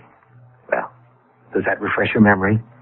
It puts things in perspective. Well, as I've told you, I'm very happy that I had anything to do with the Blakely business. Right now, he's thinking about killing you. No, seriously. That was just what he was telling me. Oh, God. What's the matter? Nothing. I just remembered something. I'll have to leave now. There's something I must do. But before you go, about dissolving the partnership. I don't know how you feel about it, but anything you say. It doesn't matter. We'll do it any way you like. It isn't important now. Oh, I'm so glad you're home. Listen, we have to get out of here. So awful, Al, being in a place you're so terrified of, and being even more terrified of leaving it. I've never in my life... Norma, we have got to get out of here. Out of here? Where to? I mean, altogether out of this time. We've got to get back to the 20th century. How something's happened, hasn't it? No. Yes. Norma, there's no time now. Let's try the telephone again. I want to know. Tell me, Al. Tell me. Number, please. Listen, I want you to get off the line. Do you understand? I want you to just unplug yourself or whatever it is you do and just get off the line. Just for a minute or two. Will you do that, please? Number, please. Oh, for God's sake, shut up. If you can't get off the line altogether, at least shut up. Don't talk. All right. Listen, you, whoever you are, we have had enough of this nonsense. We want to go back to the 20th century, and we want to go back now. You're the one who got us into this mess. Now get us out of it. Do you hear me? Number?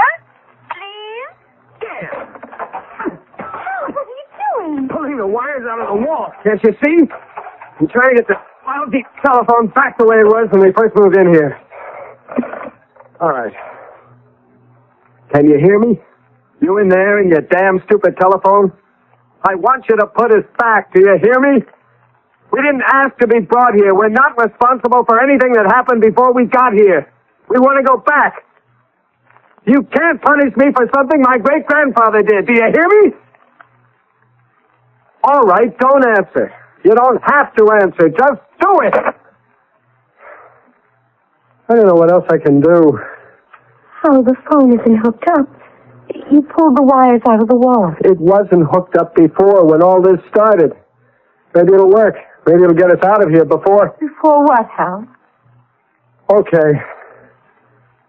Come on downstairs. I guess you'll have to know. And he's threatening to kill me. Blakely is. That's what my great-grandfather's esteemed partner told me this morning. Well, then what are we sitting here for? We have to get out of this house. It won't do any good, Norma. It will. There must be 1,000 places to hide. You're just a sitting duck here. No, there's no hiding place but the 20th century. Back where we're really Hal and Norma Glenford. There's no hiding place at all in this century. I just don't know what you're talking about. The thing is, I remember now. I remembered while I was sitting there in Boyd's office. Remember what? I remembered hearing my grandfather. Was he my grandfather or my son?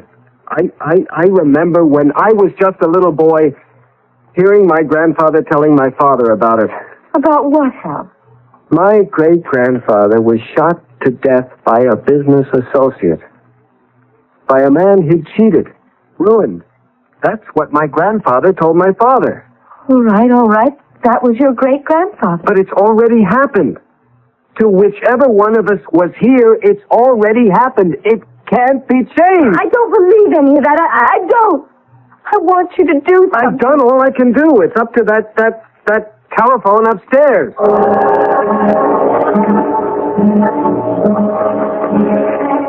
Maybe if we just sit here and think 20th century, it'll work. Close our eyes and just know we're in the 20th century. Listen for auto horns. Think about the Pan Am building. Try to decide what we'll watch on TV later. Breathe the polluted air. Mightn't it work, Hal? It couldn't hurt. Close your eyes. That'll be Blakely. Don't answer it. Do you think I'm crazy? Now listen to me. If he's got a gun, he can get at us through the front window. I want you to head for the coat closet as fast as you can and get in there and stay in there until I tell you to come out. Have you got that? Yes. Norma, get in the closet. No. Not as long as you... Get down, Norma. Get down on the...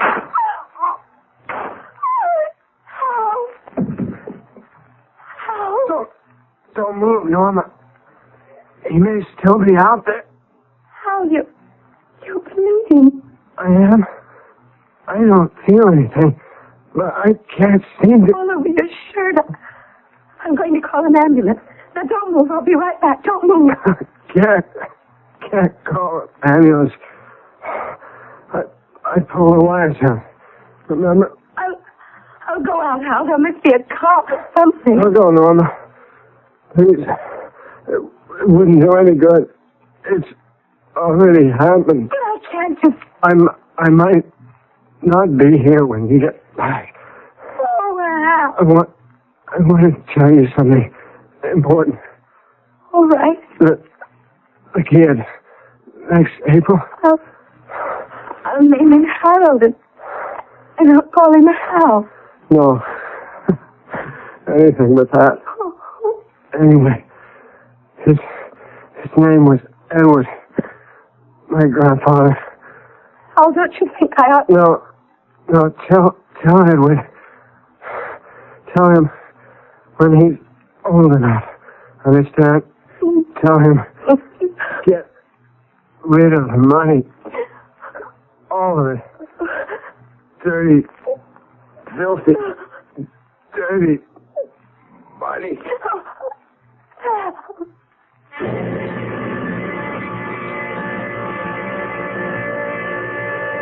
Justice must be served. That goes without saying.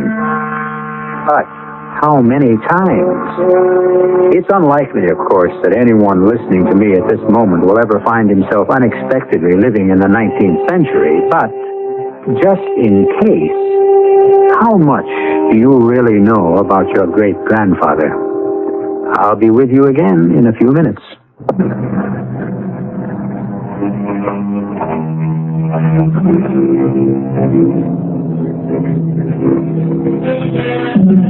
Young Edward Glenford, Norma's baby, was born in April 1898 and lived a long and, in some respects, fruitful life. He never made much money, but he gave away several millions of dollars, according to the instructions left by his father. But was it his father or his grandson who gave him those instructions? I leave you to puzzle it out for yourself. Our cast included Jennifer Harmon, Nick Pryor, Robert Maxwell, and Joan Shea. The entire production was under the direction of Hyman Brown. And now, a preview of our next tale. Well, that's exactly what I've come to talk with you about, Arthur. Your niece. Oh? Something important? Very. I've asked Amelia to marry me, and she said she would. Oh, no. I've never lied to you, Arthur, and there's certainly no reason for you to... Don't be a fool, Gerald. I didn't mean that Amelia had turned you down. Of course, she accepted you. I don't understand. I know, and I'm reluctantly forced to explain. When you hear why, you won't want to marry Amelia. Impossible. There's nothing you can say about Amelia that would make me love her any less. She's the perfect woman. She's not a woman. What did you say? I said Amelia is not a woman. She's a robot. This is E.G. Marshall inviting you to return to our Mystery Theater for another adventure in the macabre. Until next time, pleasant dreams.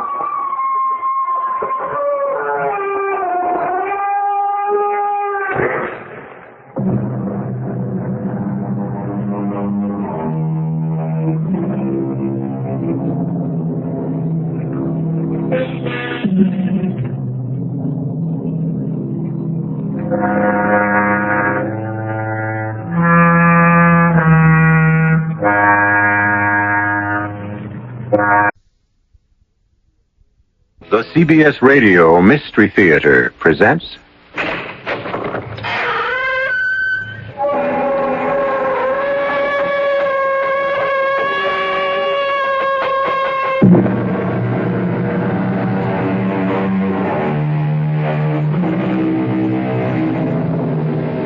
Come in. Welcome. I'm E.G. Marshall.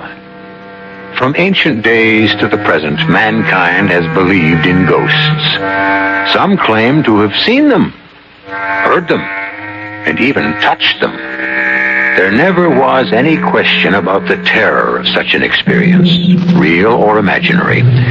Even today, we read in our newspapers about apparitions and spirit messages which have no reasonable explanation. It was such an experience at a lonely inn in Maine that terrified a man of exact science named Professor George Weymouth. You saw what there? 100 yards offshore. An inverted funnel of water like a shroud, a winding sheet, the garment of the dead. Oh, come now, Colonel Pingree, a shroud? Just the wind whipping a wave crest into an inverted cone. You look as if you'd seen an apparition. Don't tell me you believe in that kind of thing. You said your name was Weymouth. Weymouth? Yes. That could explain it.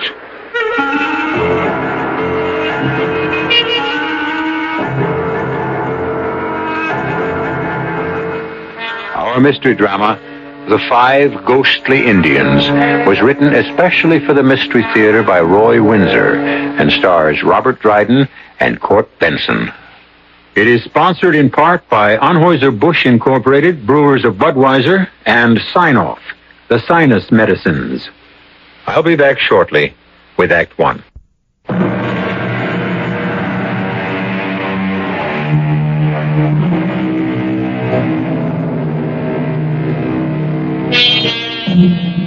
As we approach our country's bicentennial, we think proudly of 1776 and our independence. But what about the first people to live in America, the Indians? Long before we became independent, we had taken away their independence. Someone wrote, "The Pilgrim Fathers landed on the shores of America and fell upon their knees. Then they fell upon the Aborigines." An Englishman exploring the coast of Maine in the year 1605 captured and killed 5 Indians, and the bad relationship began. His name was George Weymouth, and this is the story of what happened to his present-day namesake. Look at this. An Indian arrowhead. Hello there! What? Oh, hello. There. Heard you'd arrived at White Pines. My name's Pingree. Colonel Caleb Pingree. How do you do, Colonel? George Weymouth. You don't mind me butting in this way? If you do, say so, and I'll finish my walk up the beach. Oh, certainly not. I was just about to walk back to the inn. It's growing dark, and I'm chilled. Yes. Oh, that's a cold-looking ocean. Forbidding. Well, come along. We'll have a cup of tea in front of the fire in the lodge. That sounds inviting. Oh, look here. Just before you hailed me, look what I found. What's this? An Indian arrowhead among the rocks? Well, that's unusual. There's a design on it. Here, let me rub off more of the moss. It's heavily encrusted. Must have been here for hundreds of years. Good. Drums. I beg your pardon? Drums. Indian drums. Hear them? Drums? What are you talking about? I don't hear anything. Here, any idea what this design means, Colonel? Well, they're gone. They're gone. What? You didn't hear the Indian drums? No. When you rubbed the arrowhead, I distinctly heard drums. When you handed it to me, the drums stopped. Yes, well, let's not worry about them. Take a look at that design, Colonel. A diamond figure enclosing another diamond figure. Oh, that's very unusual. It means medicine man. Why unusual? Because a tribe's medicine man hardly ever went into battle.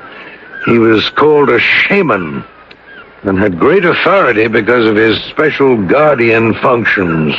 That's why he became known to us as a medicine man. Well, you've made a remarkable discovery. Here you are. It's quite beautiful, isn't it? Good heavens. Well, what is it? Quiet. The drums. And look! Look out there, about 100 yards offshore. See it? See what? I see white caps as far as I can see, nothing more. And drums?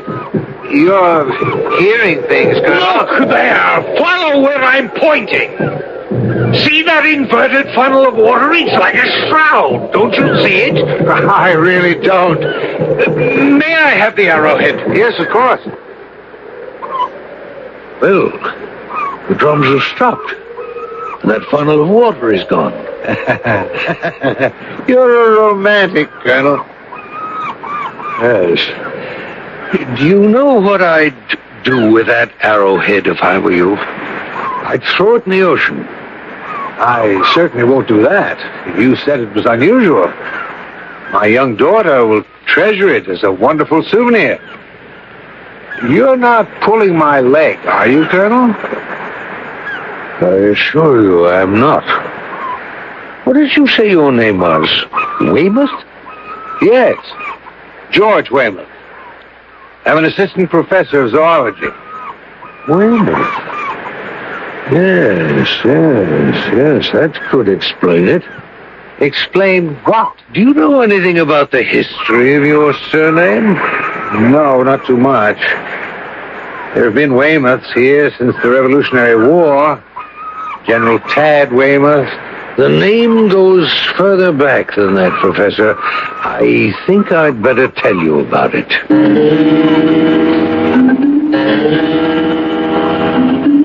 Now, just put that nonsense out of your mind, Boggs. What nonsense? I saw them, and I heard the drums. Yeah. I'll mention it to Colonel Pingree. Maybe he can explain it. You're two of a kind, you and that old daydreamer. Don't know how you stand listening to his same old stories over and over again. You'd think he had the second sight. Well, some folks do, Meg. Uh-huh. Well, then ask him when he comes in from his walk where the Faradays are. Should have been here by now. It's after 6. Got lost, most likely. It's easy to make the wrong turn-off at Bath and end up at Booth Bay Harbor. Well, I gave her very careful instructions. Seemed a nice young woman. They're staying a week. Well, we can use the money. Summer wasn't so bad, Fox. And after they leave, there'll be just us and the cats. Yeah. I'll miss Colonel Pingree. Don't see why. With that second sight the two of you got, you can keep tabs on each other all winter. Drums. I tell you, Meg, as sure as I'm standing here, I heard them. And I saw what I saw. 5 Indian braves dancing round a boiling pot and dipping their arrows into it. Yeah, that's what I saw. On that side road, coming back to Phippsburg from Popham Beach. The drums were rolling, and there they were, right in the middle of the road, heads down and dancing in a circle. Lucky you didn't run 'em over. Well, I'd best be getting to the kitchen. The colonel and that professor ought to be back soon from the beach. Maybe you'd better build up the fire and offer them some tea when they come in. What's that professor's name? Weymouth? Why? Weymouth. Seems to me... Oh, Boggs, now what? Never mind. I'll speak to the colonel. Well, you keep your ears open for the telephone. If the Faradays did get lost, they'll be calling in. It's almost dark now, and it's hard to find the place. Oh, it feels good in here, Colonel. Well, the fire will feel better. I won't change my shoes. My sneakers got wet. Or shall I order hot tea? Yes, thank you. I'd like good and hot. Good. Evening, Boggs. Evening, Colonel. That's a grand fire. Yeah. Mag thought you might like a cup of hot tea. Yeah, the old good wife is absolutely right. 2 cups. Professor Weymouth would like some, too. Sure thing. Sit down. I'd like to ask you a question, Boggs. Sure. I got one for you, too. Oh? Well, let me have yours first. You know the side road from Popham Beach back to Phippsburg, about 4 miles away? Yes. And I told Mag about what I saw, but there's no talking to her. She just laughs at me and declares I might be a little loose in the top story. Well, I know that your good wife feels the same way about me. Oh, she means no offense, Colonel. No, of course not, of course not. I understand that. Well, after I picked up the lobsters and the clams in Popham Beach, I drove the old truck back toward Phippsburg. Mm-hmm. Now, about a mile from where I turned off to the White Pines, I heard drums, Indian drums. And I saw, clear as I'm seeing you, 5 Indians dancing round a boiling pot and dipping their arrows into the stuff, whatever it was. You see. Well, what do you make of that? Well, I heard Indian drums, too, Boggs. I knew I was right. Where'd you hear him, Colonel? On the beach, about half an hour ago. But I saw something else. About 100 yards offshore, I saw an inverted water spout. Looked like a limp sheet held up by 2 fingers. A headless ghost. What'd it do? Well, when Weymouth handed me the arrowhead, the drums stopped, and the dancing ghost vanished. Arrowhead? Weymouth found an arrowhead among the rocks down by the beach. An arrowhead amongst the rocks? Well, it must have been there for centuries. More than 3. I'd say it dates from around 1605. Now, how the deuce do you know that? Weymouth. You're from an old Down-Easter family. Does the name mean anything to you? Yeah. but just barely. Well, I've been thinking about it ever since Weymouth picked up that arrowhead. It had belonged to a medicine man because it had a design on it, a figure of a diamond within a diamond, probably from the Etchemin tribe. Back in 1605, an Englishman named George Weymouth explored the coast of Maine. For no reason I've ever been able to learn, he brutally murdered 5 Indians. The chief of the tribe attacked Weymouth's sloop, killed several of his soldiers, and then they were overwhelmed. Yep, it comes back to me now. Yeah. The English killed the medicine man, wrapped him in a sheet, and dropped him into the ocean. And now he's returned. He's returned, and he's called up those 5 murdered Indians to witness his revenge. You told Professor Weymouth about the curse? I intend to. But he's a professor of zoology, a man of science. He'd laugh at me. How long is he staying with you? Till the end of the week. 2 more days. I'll have to tell him to leave tonight. Let me handle him. If he'll give me the medicine man's arrowhead, he won't be threatened, and neither will White Pines. Evening, Colonel. Where's the... Oh, there he is. Here comes the professor. Evening, Professor. Hot tea. Just what I need, Miss Boggs. I got chilled down there at the beach. Evening, Miss Boggs. Evening. Thanks for the talk, Colonel. Oh, you two been yarning about those Indian drums and them 5 dancing Indian braves. They're real enough, Meg. Now, don't tell me, Colonel, that you still think you heard drums and saw an apparition offshore? Your name is Weymouth. Over 300 years ago, your ancestor, George Weymouth, cruelly murdered 5 Indian braves and killed the medicine man of their tribe and buried him at sea. When you picked up that arrowhead, you triggered the guardian spirits of those Indians, and they have been awakened. Indeed. To what purpose? Revenge, Professor Weymouth. I don't believe it, Colonel. With all due respect to folklore. I didn't expect you to believe it.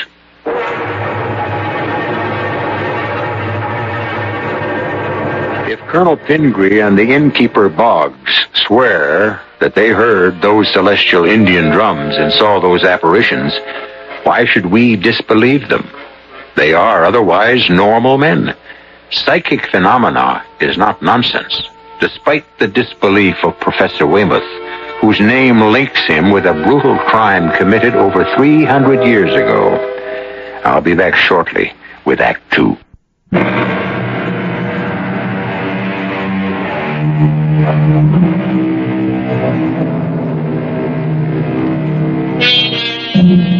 It might be that some Downeasters have retained imaginations more lively than our own because our 23rd state, Maine, has a rugged climate, and its people never forget it. In the sparsely settled wilderness, it would be easier to see ghosts of Indians from long ago, in the forests, in front of a blazing hearth. Professor Weymouth might scoff at folklore, and so does Mag, the innkeeper's wife, but not Boggs, the innkeeper. He and Colonel Pingree know what they heard and saw. Boggs? What was that talk about an arrowhead? Weymouth found it. That's when the trouble began. Oh, Indian drums, dancing Indians, a ghost on the water. Oh, you and the Colonel, you're some pair. 7 o'clock, still no Faradays? Lost, probably. Well, you'd think they'd telephone. Well, I'll serve the Colonel and Professor Weymouth and put the other steamers and lobsters in the icebox. I think I'll go outside, look around a little. Now, you be very careful. Don't want some Indian to scalp you. Couldn't run White Pines alone. Now, one of these days, Mag, you'll believe. I'll be back half an hour or so. Keep an eye out for the Faradays. Yep. We can eat any time Mag is ready to serve, Boggs. Coming right up, Colonel. Good. Oh, you look concerned, my friend. Nope. Just annoyed. Young couple named Faraday was supposed to arrive at 6. Haven't heard a word from him. Well, it's easy enough to get lost on these back roads. I'm going out to look around. We just got that one light out front, and they could drive right by. Had any luck, Colonel? I'm still not convinced, Boggs. The arrowhead is mine. I'm reluctant to give it up. It means trouble, Professor. So you say. But I'm a man of science. Folklore is charming, but I don't believe in it. We know that myths were created to explain certain practices and beliefs. But when reason is applied, they disintegrate. As much as I'd like to believe your story about the Indian drums and the apparition on the sea, I can't.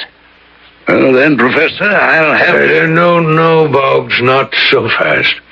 Take your stroll and leave this to me. But I don't know, please. I'll say good night to both of you. Night. Oh, I offended him. I'm sorry. No, don't worry about it, Weymouth. Hopefully you'll be away from here without incident in a few days. Hopefully? I can understand a simple innkeeper being superstitious, but I can't understand it about you, Colonel. An educated man, well-spoken. Well, all I wish you'd accept is that Boggs and I are certain that the arrowhead is dangerous to you. It's in your own interest to send it to York to be placed with the other Indian relics. Well, perhaps.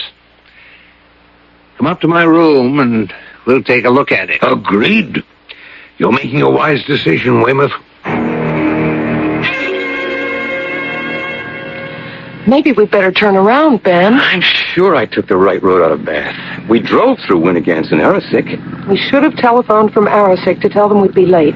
Well, let's keep going. According to the map, Phippsburg ought to be, only a few miles from here. You'd never know it. It's like being in a wilderness.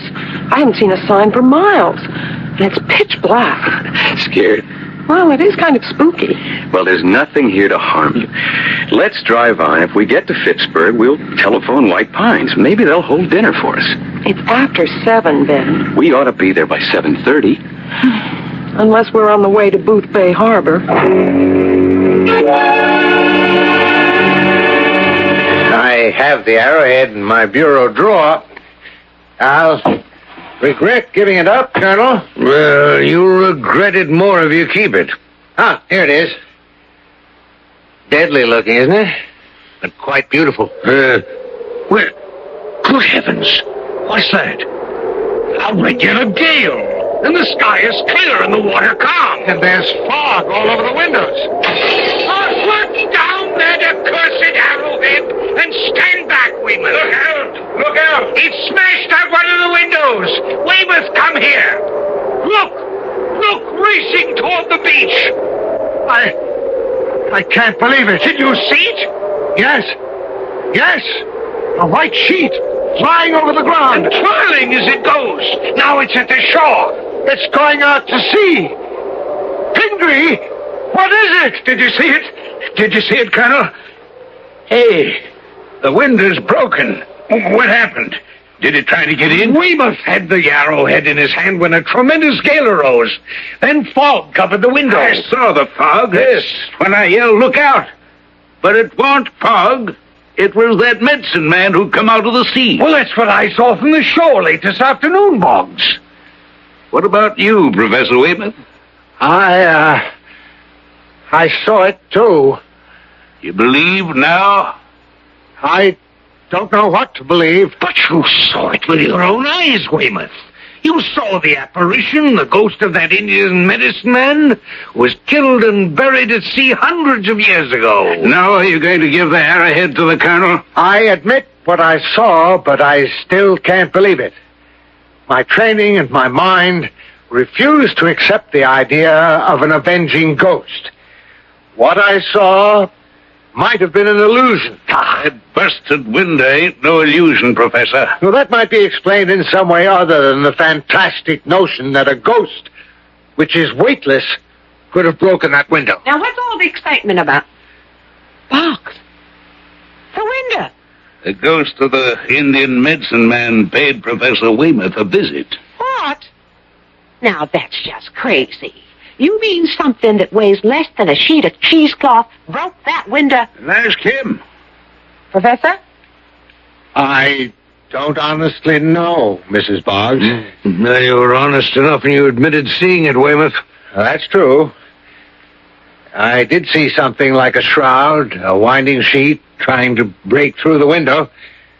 A great wind preceded its appearance. Then the wind died down, and the thing, twirling like a top, flew back to the beach and out to sea. And you saw it? It may have been an illusion, but yes, I did see something. I'll pay for the window, of course, and I think I'll check out tomorrow, if you don't mind. Professor, you mean you're scared? Say I'm prudent. It was that ancestor of yours, George Weymouth. He was cruel to those Indians, and they want to avenge themselves against the person who bears that name. I'll give you the arrowhead in the morning, Colonel, and head back home.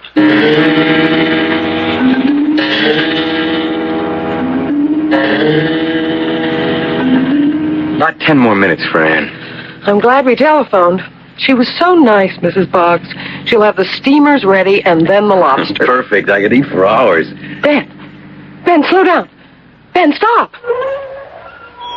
What is it? You sound terrified. Look up their head. You see them? Huh? Don't you see them? Who's them? You mean you don't see them? I don't even know what you're talking about, Fran. The Indians. What? Indians. 5 of them. They're dancing around a big pot. And listen, drums. Indian drums. Hey, come on, you're pulling my leg. Indians dancing around a pot. I don't see a thing as far as the headlights carry. You all right, Fran? Of course I'm all right. You mean you really can't see them? They're dipping their arrows into the pot as they dance around it. Toledo, you must have flipped. I assure you, honey, there's nothing in the road. Nothing. There is. I tell you, I see them. Hunger can make a person see things sometimes. I'm hungry, but I'm not starving to death. Darn it, Ben, I see them. Are you telling me I've come off the spool? Well, what do you want me to do? Shoo them away? I don't know what we should do. Well, I do. You close your eyes. I'm driving on. Indians or no Indians, I want to get to White Pines.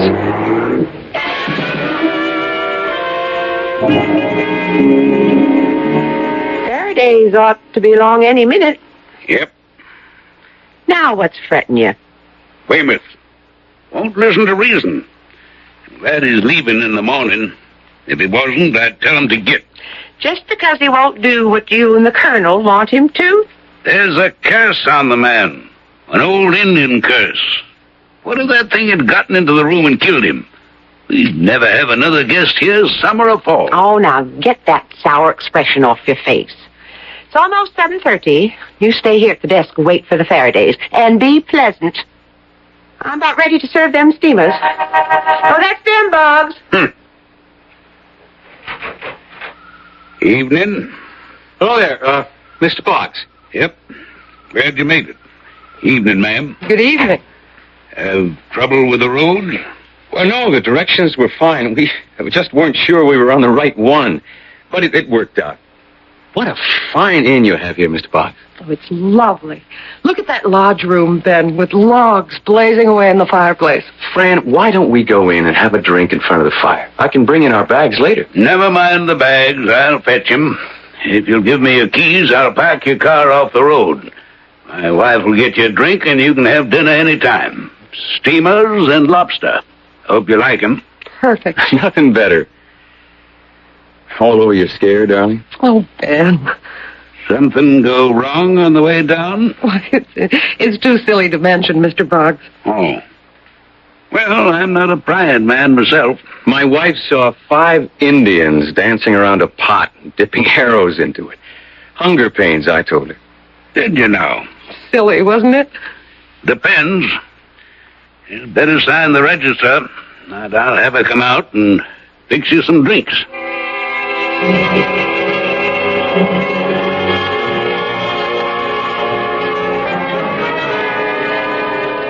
We'd better go down to dinner, Weymouth. Right. It's after 7:30. Still got your appetite? Oh, yes.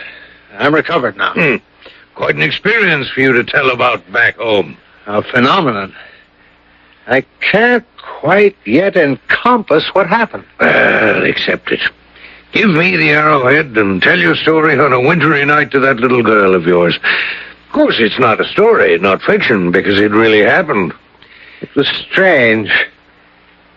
I know what I heard and saw, but there must be a rational explanation for what happened. Including the breaking of the window? Even including that. It must have been some freak kind of pressure. I have nothing to fear from mere ectoplasm. Well, maybe you don't have anything more to fear, but don't count on it.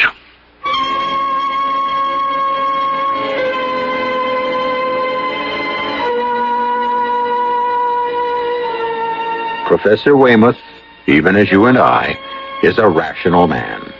He accepts only what he can touch or see. His mind rejects the possibility of ghosts. But is there anyone who doesn't know of a haunted house? Haunted by what? A specter? Yes, indeed, Professor Weymouth. For all your education, you cannot prove they don't exist. I'll be back shortly with Act 3.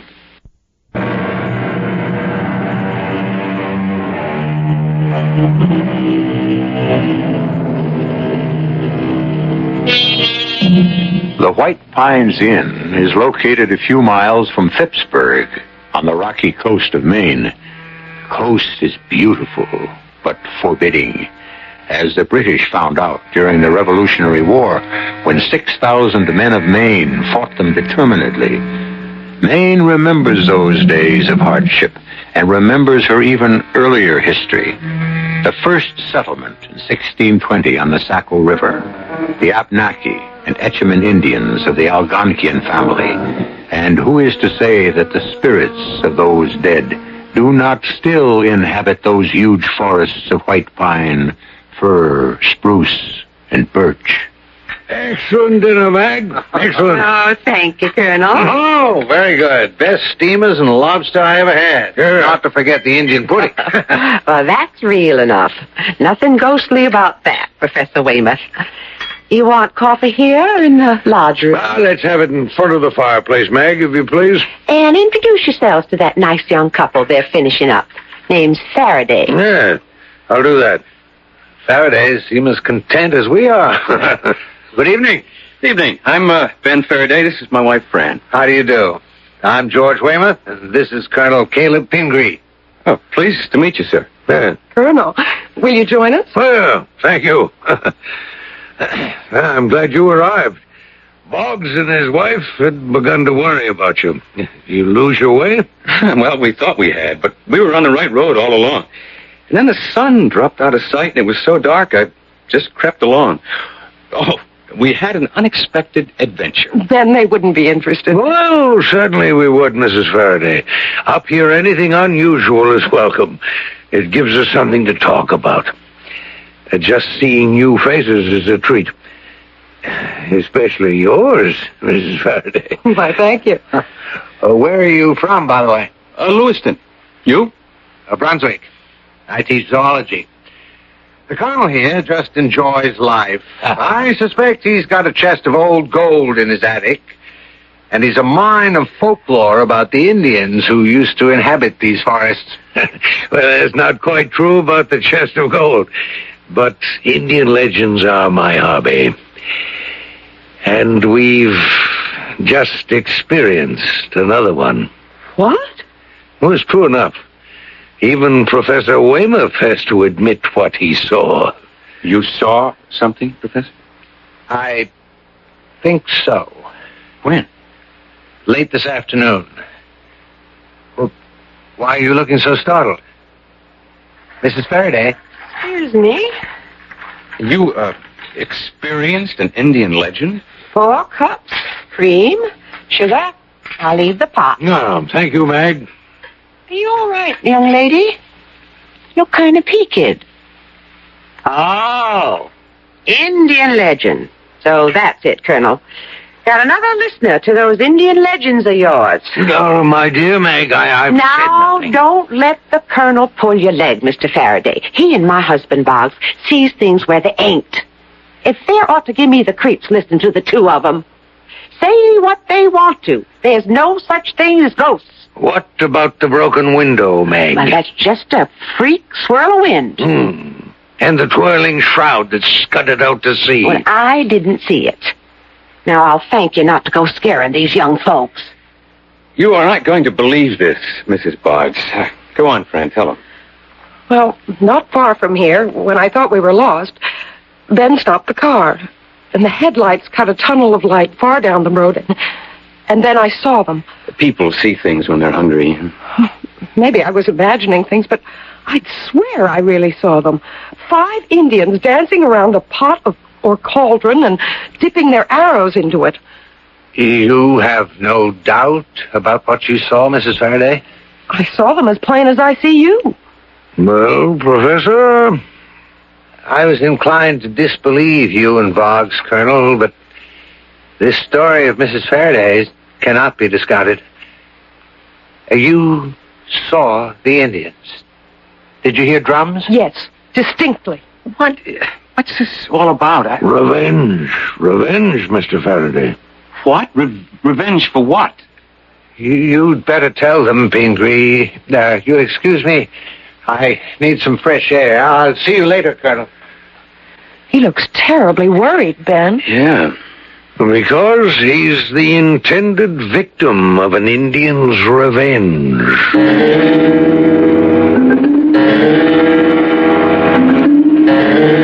Boggs, come in here with me. I was going to turn down the Professor Weymouth's bed when... Well, look. The pillar's been wrung in half, chairs overturned. It's that thing from the ocean. I know you don't believe in such things, Mag. Well, I don't want to.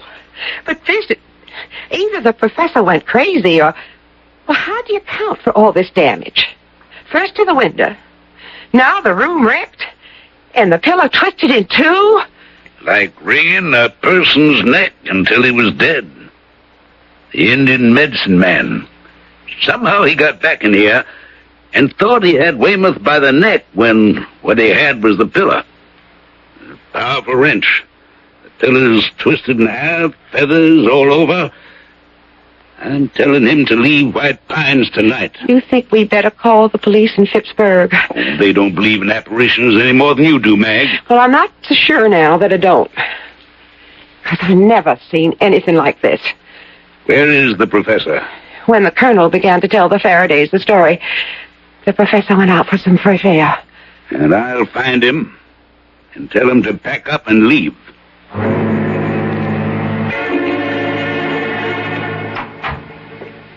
Oh, Mr. Boggs.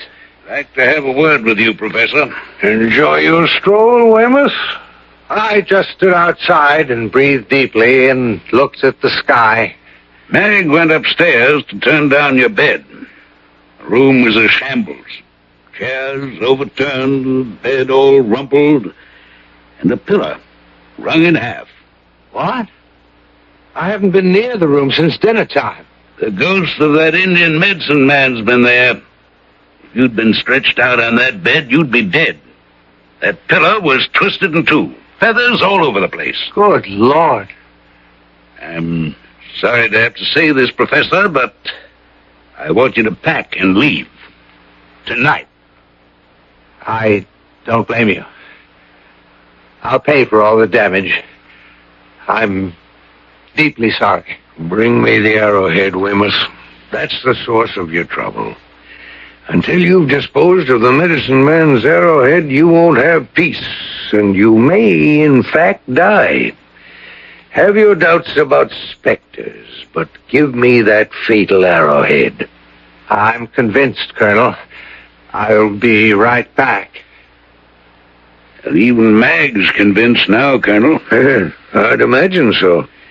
The professor's a doomed man. Not if he gets rid of the arrowhead. Think the Faradays have gotten scared off? No. They went to bed about a half an hour ago. Mrs. Faraday has the sight, Boggs, like you and me. When I told her what happened, she believed me. Even her husband began to be convinced. Oh, they'll stay. But you're quite right in telling Weymouth to leave. Tonight.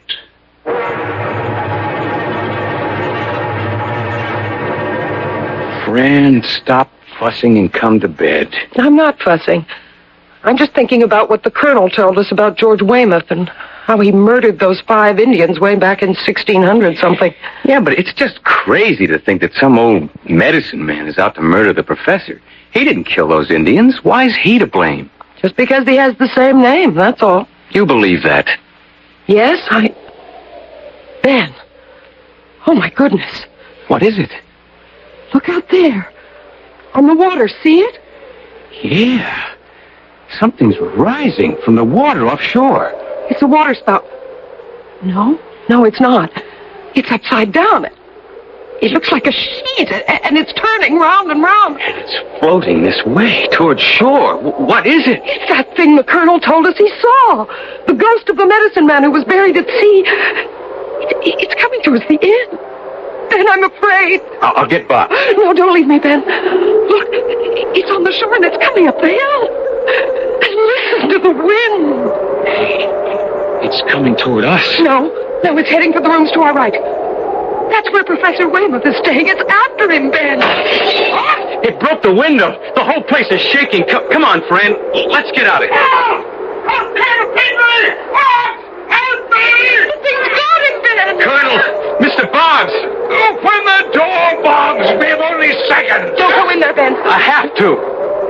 Help me, someone! Good Lord, it's at his throat. Help me, Boggs. Faraday. It's like canvas. Come on! Pull it away from his throat. I picked up the arrowhead to bring it down. It's dragging me toward the window. It's twisting round his throat. Hold him round the middle. He'll be dragged through the window. Mag, find that arrowhead and throw it out the window. Oh, the hero. Throw it out the window. Throw it, Mag.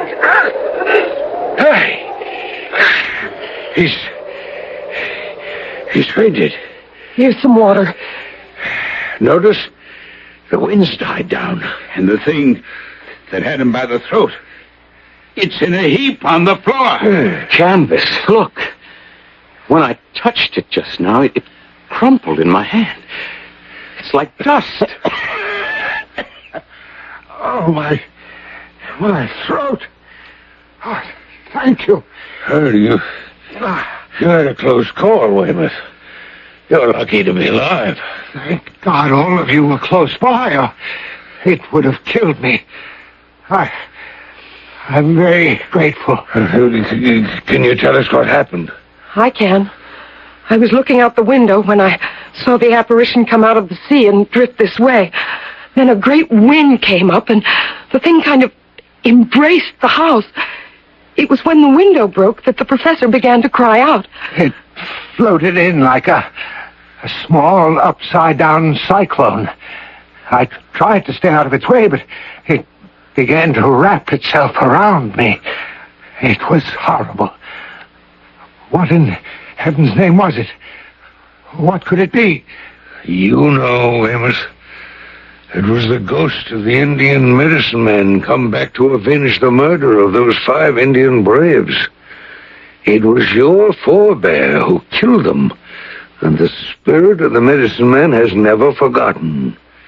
When you picked up that arrowhead, you aroused his spirit.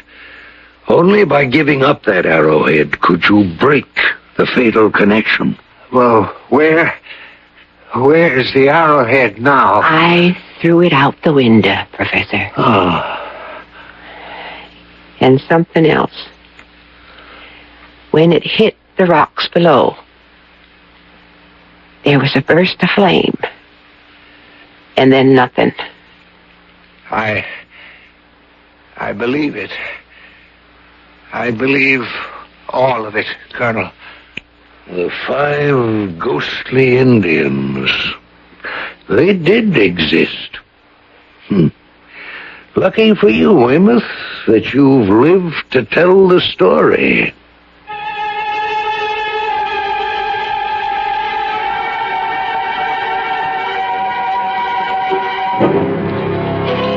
The dread of the supernatural goes back to earliest man. As he roamed the earth, he was encompassed by many terrors. There was the terrible dark, with its countless dangers. Legends about second sight are endless. To this day, the avenging specter of the Indian medicine man lives as fact in the mind of Professor Weymouth.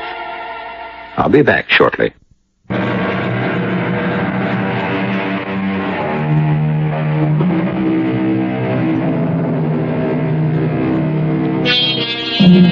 The fascination of terror is as ancient as the human race.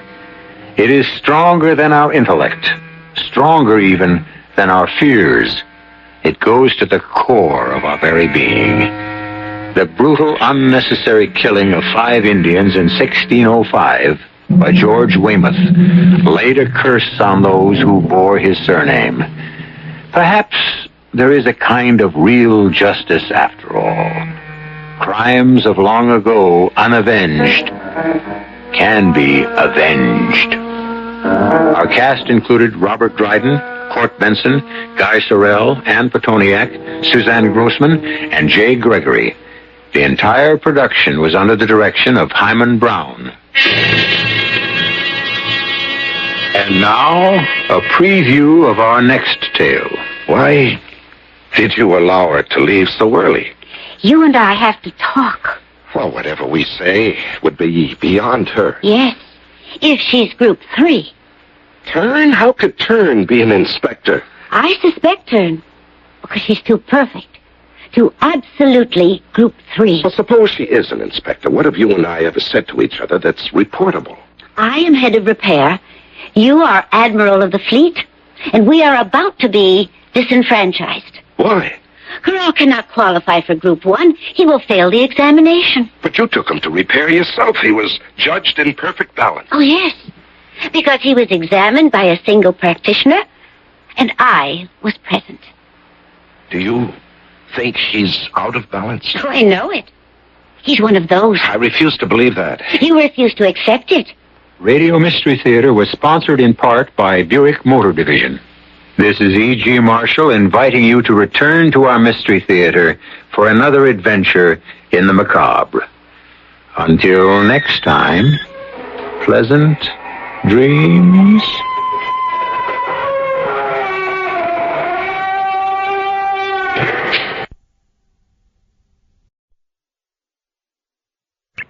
The CBS Radio Mystery Theater presents...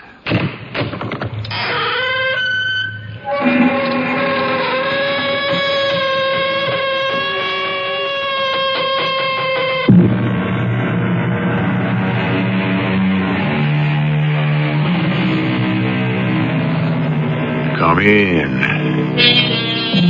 Welcome. I'm E.G. Marshall. Mr. Victor Hugo said, where the telescope ends, the microscope begins. Which of the two has the grander view? Which indeed? For the longest time, we have been urged to think big. Now there are those who say that perhaps we could more readily solve our problems if we were to think small. Big? Small? How do we really know which is which? Do you mean she wants to marry him? She is attracted to him. But doesn't she realize he killed her father? We cannot prove it. But we can tell her. Tell her what? Tell her what we think, we suspect. But we have absolutely no proof that the man she may be madly in love with is her father's killer.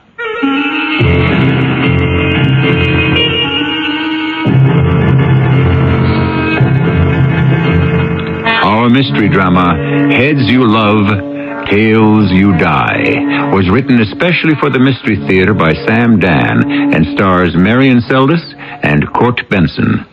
I'll be back shortly with Act 1.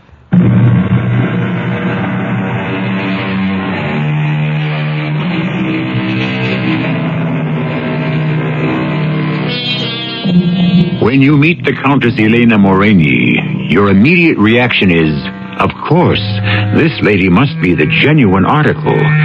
She's tall, slender. Her features can only be described as exquisite. Her costume, though basically simple, is the height of stylish elegance. Were this the Europe of 100 years ago, she would have been the brightest jewel in the palace of a king. But if we're to discuss the beautiful Countess Elena, we should hear from her uncle, Count Stefan Moreni. He knows more about her than any person living. Or dead. Yes, at one time the Moreni family had extensive holdings in what was called Transylvania.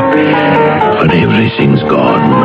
All that I have left in my old age is my niece, Countess Elena. And the truth is, strictly speaking, she's neither my niece nor a countess, nor is she even a Moreni. Years ago, her name was Gertrude Schmidt, and she was a scrawny, timid teenage girl who helped out in her father's delicatessen on the northeast side. And I remember that certain day when everything ended and everything began. Good evening to you, Herr Schmidt. Count! You have not forgotten us. Why should I ever forget you, Herr Schmidt? Oh, I thought that since you had come into your fortune... No, Herr Schmidt, I have not come into my fortune. The fortune I have come into could have been anyone's fortune. I've merely won the lottery. But this may be the way that Providence has of correcting a mistake. My good Herr Schmidt, Providence will never admit that he or she or it has ever made a mistake. You can say what you want, Count. I believe it was ordained. Why are you surprised to see me?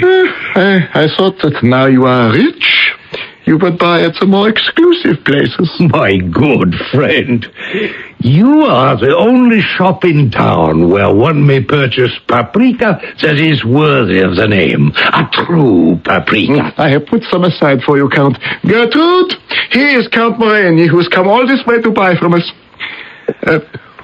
Well, say hello. Good evening to you, Fräulein Gertrude. Gertrude, where are your manners? Oh, she is so shy. Look at her. When you stand erect, child, you have the carriage of a queen. But why is she so timid? Frightened of her own shadow. Wait, my good friend, wait. One day she will discover the power within her, the irresistible forces of fire and ice in those brilliant, beautiful blue eyes. I tell you, she was born to break hearts and rule men. If only I could just get her to say hello to people. All in good time. Some blossoms bloom early, others late. But the magnificent flower... Stick 'em up. Oh, you heard me. That's a gun, my friend. Be careful. Just stick up your hand. There's no need for this, young man. If you're hungry, you can have food. If you want money... Shut up! You can have anything, but put away that gun. Open the register. Schmidt, do exactly what he tells you. Good. Now, just stand back. It went off. I didn't mean to. It just went off. Yes, it just went off. And Joseph Schmidt fell down dead. I was standing next to him. A little more to the left, and it could have been me. As it was, I was blinded momentarily by the flash. I could feel the sting of the exploding powder. The gunman, of course, ran away, and the police never found him. Some weeks later, I decided to return to the shop. Perhaps I could do something for the young girl. Yes? How can I help you Oh, it's the Count. Good morning. That bandage on your eye, is something wrong? Oh, it was from the... Oh, well, never mind. You needn't be afraid to say it. I heard you were blinded from the powder from that shop. You're better, aren't you? Yes. Then it's just a temporary thing. Yes, we hope. My dear, you look tired. Yes. I understand you're keeping up the shop all by yourself. I'm trying. And you're finding it difficult. I'll manage. Of course you will, of course. However, the price may be too high. What do you mean, Camareni? Come with me, my dear. Where? Just over here, to the mirror on the wall. Now, look at yourself. What do you see? Well, Shall I tell you what you do not see? Lines, shadows, brought on by work and worry. The struggle to make ends meet. Well, I suppose it cannot be helped. Ah, but it can. How? Gertrude Schmidt, who must labor for her daily bread behind the delicatessen counter, will fade early, wither away. But the Countess Elena Moreni, she is something else. Who? Who is she? The only child of my late brother Zoltan. And I am an old bachelor, therefore she is the last of the Morenis, and she will inherit my fortune. But why must she wait till I'm dead and she is old? I shall endow her with it now. Look at me, child, look at me. Countess Elena Moreni. Countess Elena Moreni? Elena, for the only woman I ever loved and lost. She was so much like you. You shall keep her memory evergreen. But what are you saying? You will become my niece, the Countess Elena Moreni. Me? You shall become the most beautiful, the most famous and sought-after woman in all the civilized world. Please, Count, We have nothing to say about it, you or I. But, Count, I have everything to say about whether or not I'm going to allow... It was almost the very last word your father said. What word? Providence. We were talking about my coming into a fortune, and he said it was ordained. What? What was ordained? My dear, your father at that moment was only a minute away from his death, a single footstep from eternity. Did he already sense the meaning, the design? Was it even then being slowly revealed to him that I would use the money for you? Oh, please, no. I'm frightened. Frightened? Oh, no, child. Be rather joyful, be jubilant that he has been able to sense your glorious future. I can see you now, the Countess Moreni. No. No? I can't. Why not? Because I just can't, that's all. Tell me why, child. Because the man who killed Papa, he must pay for it. I must make him pay. You? Who else? Well, the police. The police have already forgotten him. Well, I shall make this killer pay the price. How? I'll wait for him. Where? Here. Look inside this drawer. You see? Oh, that's a revolver. And I know how to use it. Revenge.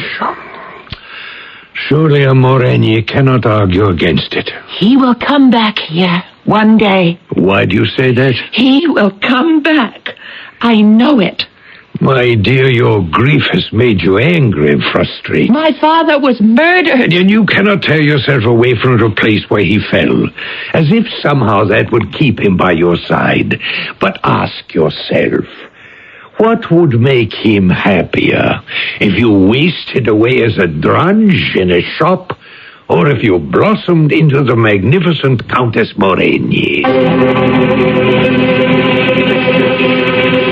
She didn't need very much persuasion. But while your average countess is born, your true noblewoman must be made. And she was given all that was required to make her a great lady. And I must say she was an apt pupil. She learned French, the language of civilization. Italian, the language of art. Di qua, di là, di giù, di lassù. Spanish, the language of passion. La vida es sueño, y los sueños, sueños son. And there were the piano lessons, and the painting lessons, and tennis, and golf, and shooting, and sailing, and travel. And soon people were beginning to notice this fabulously beautiful and unbelievably talented Countess Moreni, who came from one of the oldest families in Central Europe. And there was this celebrated love affair with the scion of one of America's wealthiest clans, who shot himself when she left him. She was constantly sought after for interviews, and so was I. Most of them were the usual light-headed fan magazine type. But one journalist proved to be remarkably perceptive. Count, when you see her, she seems to glitter and sparkle like some priceless gem. Of course. But I think I sense a dark quality. I beg your pardon? Almost a shade of sadness. Yes? As if there has been some tragedy in her life.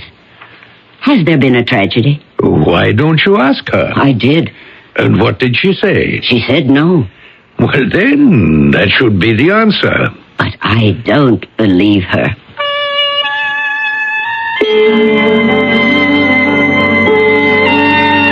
Uncle Stefan? Ah, my darling, come in, come in. You're not having your nap. That's disobeying the doctor. And you're reading a book. You make it sound like a crime. It is. He said your eyesight was just too weak. Well, he said my eyesight was failing, and so it might just as well fail in the line of duty. Oh, well, I'm afraid we have something to talk about. Oh? This is rather awkward. You see, my dear, it seems I've run out of money. My dear uncle, I have been expecting this announcement. You have? Yes, the wonder is that your money lasted as long as it did. And so, as I saw this day approach, I said to myself, I must go to work. I have become an interior decorator. Oh? Well, why not? All one needs is taste. So I've opened an office. I look at you. I simply cannot believe that you started this life as Gertrude Schmidt. And I can never forget it. I know, and it shows. Well, to you, naturally.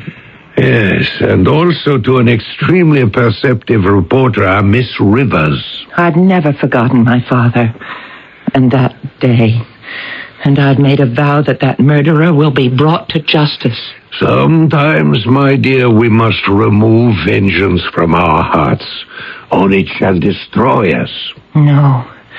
Something inside me says follow your destiny. That man who murdered your father is part of it. You will meet him again. Oh, dear Uncle Stefan, I feel I shall meet him again. And soon.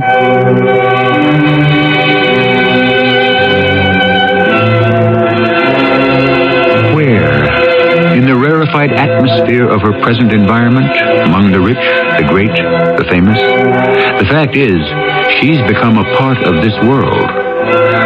Well, did she meet him again? What happened to that nervous young killer? You know you're going to find out in Act 2.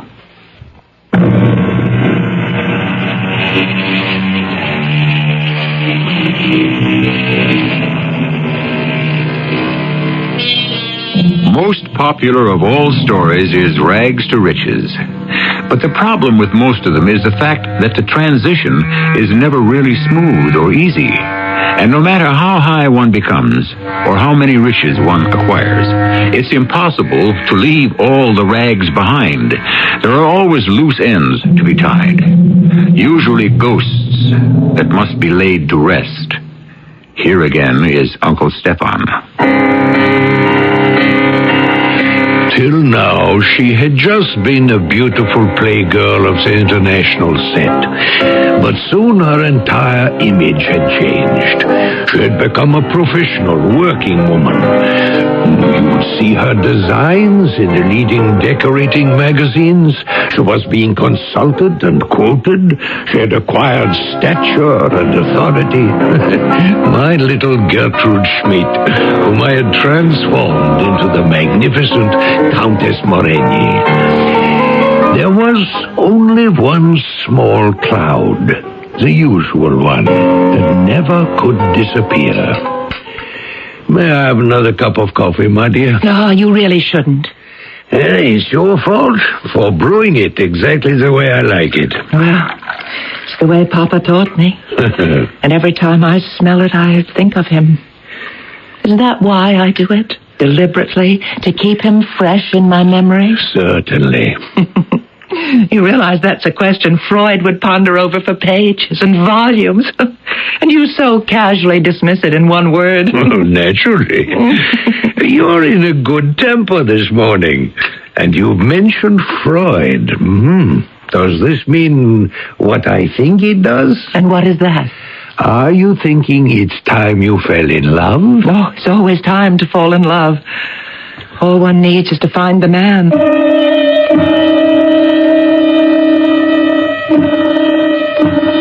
Yes, that's the way it goes. She was unaware of it, but this was the day that she was destined to meet a man who...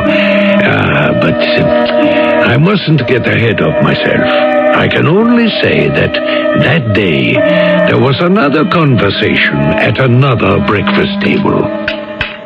Harry? Yes, my dear. I waited for Margaret to finish serving breakfast. Oh, does that mean we're going to have a scene? You didn't keep your appointment yesterday? What appointment? With Countess Morenier. Why do I have to be involved in this thing? It's your house. You live here, too. Well, let her decorate the place any way she sees fit. She can't do it unless she knows She is being paid, and quite well, to do it. A house must be an extension of the people who live in it.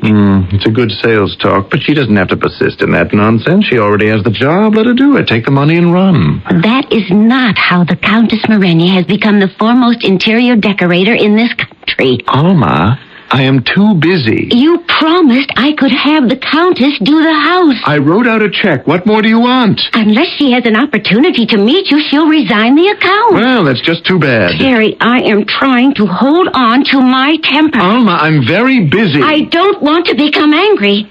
Don't force me to make an issue out of this, because I will. All right. All right. This afternoon at 2:30. Be there.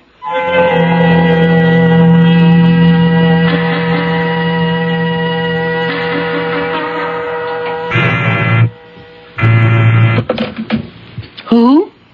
Oh, yes. Ask him to come in, please. Finally. Mr. Harry Collins. Ah, the elusive Mr. Collins. Elusive no longer. So, there is a Countess Moreni. She's not merely a picture in the magazines, a story in the papers. Have a chair, Mr. Collins. Had I but known. Had you but known what? Well, that words fail to express, pictures even fail to communicate the essence of the most... oh, why wouldn't I say it? The most magnificent woman I've ever met. You realize, of course, that this is a business meeting. The business of which is to get to know me better. Or is that merely sales rhetoric? Are you always so verbally extravagant? Well, I'm not sure. I wonder if you bring it out in me. Is that a business-like question? Shouldn't it suggest an extravagant color for my study? How about bright yellow, strong red? No, you couldn't live with them. It doesn't matter. I hardly spend any time there anyhow. Why?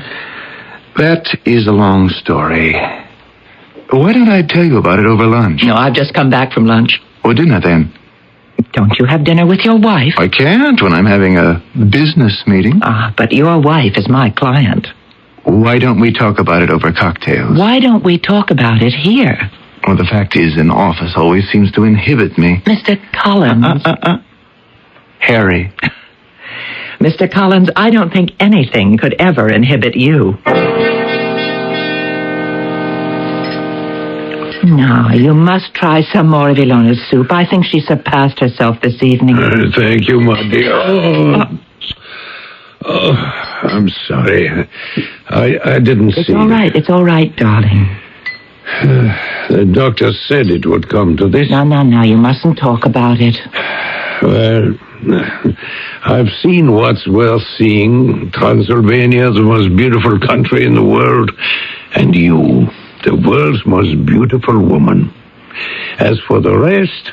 I met a most amusing man this afternoon. That means he's married. How did you know? Well, if he was single, he'd be interesting. But since he belongs to someone else, he can only be amusing or diverting. Well, he may not belong to someone else forever. Oh, have we reached that stage so soon? No, we are at no definite stage. What is the gentleman's name? Mr. Harry Collins, and I've asked him here for cocktails tomorrow afternoon. And you must promise to ask for no more than one martini. And may I present my uncle, the Count Moragny? How do you do, sir? Countess Helena has told me a great deal about you. But she's told me almost nothing about you. There isn't very much to tell, I'm afraid. Oh, I must disagree. Everyone's life is a book which consists of many volumes. I think that I will do Mr. Collins' study in gray and white. I have the feeling that he is, underneath it all, an extremely serious-minded person. You've discovered my secret. At that moment, at that precise moment, did I also discover a secret. Why suddenly... Did I hear a shot? No, it was only in my mind. The two of them kept chatting as if nothing had happened. That shot. Why did I hear that shot? And now I was listening to his voice. When I can no longer get out of going to my office, I'm involved in real estate dealings. Oh, you are that, Collins. Guilty as charged. The voice. It was older, smoother, more cultured, but it was still basically the same. As he spoke, I could hear him say... Pick him up! Open the register! Was it possible? Of course not. How? And then I said to myself, Stefan, it's the voice. You know it's the voice. I peered at him. My eyesight was almost gone. If only I could see. If only...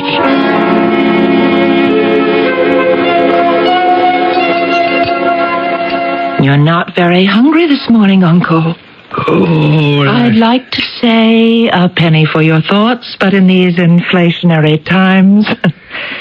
Tell me, what did you think of Mr. Collins? As a client? I was thinking of him in another category. Definitely?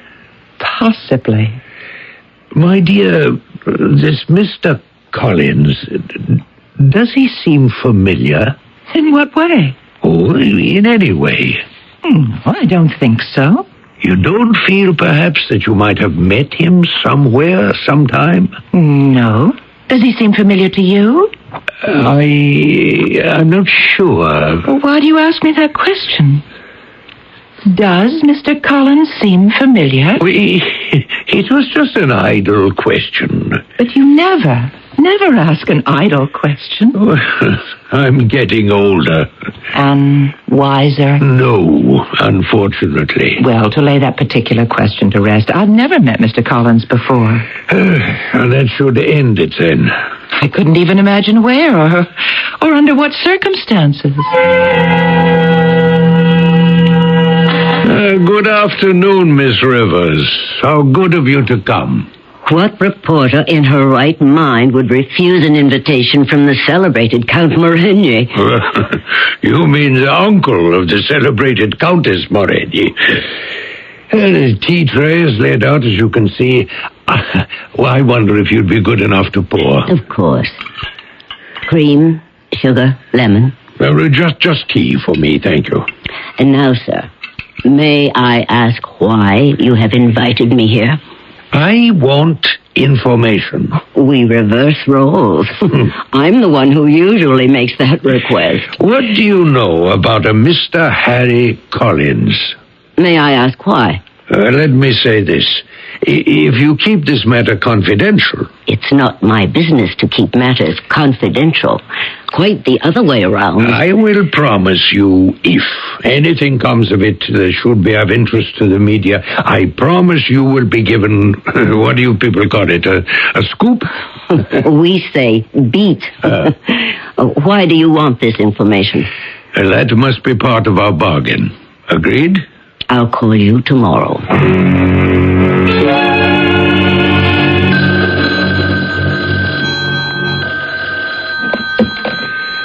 This is Count Stefan Morenier. How may I help you? I'm afraid I can't be of much help to you.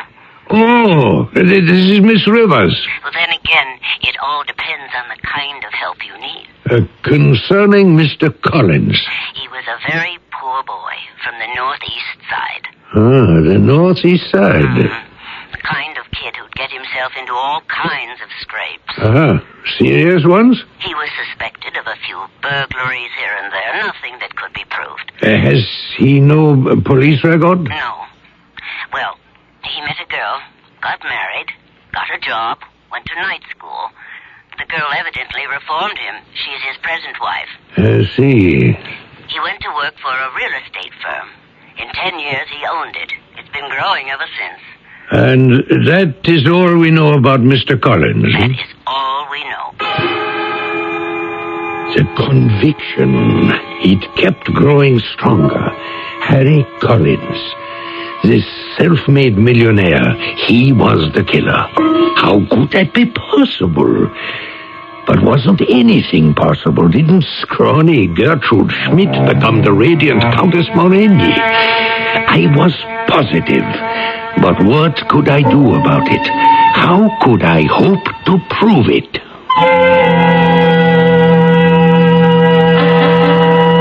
What can he do? And how can he hope to prove it? And after so many years, isn't the trail ice cold? And after all, Elena was there too. If Harry Collins is our killer, why didn't she recognize his face or his voice? Well, that's why we have a third act.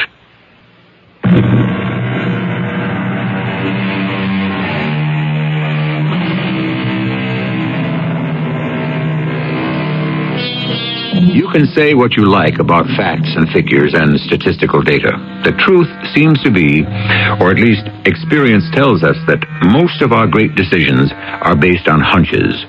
After all, the last time you fell in love, what did you go by? A rational analysis? Or what you are pleased to describe as the dictates of your heart? Another name for a hunch. What's true of love is also true of murder. Sometimes a hunch is your best line to a killer. Good morning, my dear. Ilona made the coffee this morning. Darling, someone has to, since you refuse. Well, the doctor says you're... What is the use? Exactly. So let's relax and enjoy it. She makes it just the way you do. You mean the way Papa did. How is your friend, Mr. Collins? You mean my client, Mr. Collins? Oh, we're still at that stage, huh? Have some coffee. Yes, I will. Oh. What is it, my dear? I don't know. Is something wrong? Oh, Papa. What about Papa? I thought I'd blotted that picture from my mind forever. Oh? That terrible day, that terrible shot. No. Don't think about it. Can't help it. But why? Why does it suddenly appear before you now? I don't know. Possibly the coffee. Possibly the coffee. Combined with the mention of Harry Collins' name. Perhaps there was some kind of subconscious linkage. Oh, don't ask me what. I usually laugh at people who talk this way. But she would have to decide for herself if Harry Collins was the same who killed her father. She would have to recognize him. No one else could make that judgment. Of course, I could be of assistance. And so I summoned my housekeeper. Yes, Count. Sit down, please, Ilona. Tell me, do you remember many years ago Schmidt's Delicatessen on the northeast side? How could I forget? What a delightful place it was. Do you remember all those delicious smells? Oh, Stefan, if you want to talk about the old times, please, I'm busy. Later. No, pay attention, woman. I have an important job for you. What were those smells? You are not serious. Answer the question. You always had coffee ready to serve? Yes. And why was it so distinctive? A little bit of chicory. What were the other smells? Those delicious meats and sausages, The salads? You're making me hungry, and the doctor says I must diet. You must duplicate those heavenly aromas now, in this room. I do not understand. The thing is crystal clear. I want this room to smell as if one had just entered Herr Schmidt's Delicatessen. But, Count. What is the problem? There was no problem. My Ilona was a servant of the old school. She fussed and complained, but there was a twinkle in her eye. And now, to set the appointment. Elena, my dear. Yes, Uncle. I am quite taken with this Mr. Harry Collins. Oh? Do you suppose we could have Mr. Collins over for cocktails? When? Whenever it's convenient. This afternoon? Why not? Uncle Stefan, I don't know. There's something about him. Yes? It attracts me or frightens me. What does that mean? I have no idea. I'm disturbed. How? Are you in love with this man? Love? I don't know. I've never been in love, but I have this feeling. Yes? It's as if some force has been generated inside me. It's a force that's going to be released, whether I want it or not. Uncle, is that what love is? It's love, or it's the other side of the coin. Hate. Soon we shall know. Soon she would know. She would find out for herself. And if he were not the killer, she would find out without even knowing what it was she'd found out. That afternoon, she arrived first. I'm early. Harry said he'd try to be here before 6. Uncle Stefan. What is it, child? The room. What about it, dear? It's like... It smells like Papa's store. That's right. Somewhat. No, more than somewhat. Well, I've asked Ilona to prepare some food. Well, she must have outdone herself. I'm carried back to all those years, to Papa's shop. The coffee with a pinch of chicory, the baked meat, the potato salad, the sauerkraut. Hello. I was able to get here early after all. No, Papa. Catch her. She's going to faint. Here. Put her on the couch. What happened? Should we call for a doctor? No. She'll be all right. Shouldn't we do something? Ilona will take care of her, Mr. Collins. I wonder if you would be good enough to excuse us? Well, sure. Funny. What's funny? I don't know. I have this feeling. Yes? I don't know what it is. Can you describe it? No, I can't. I think I'd better go.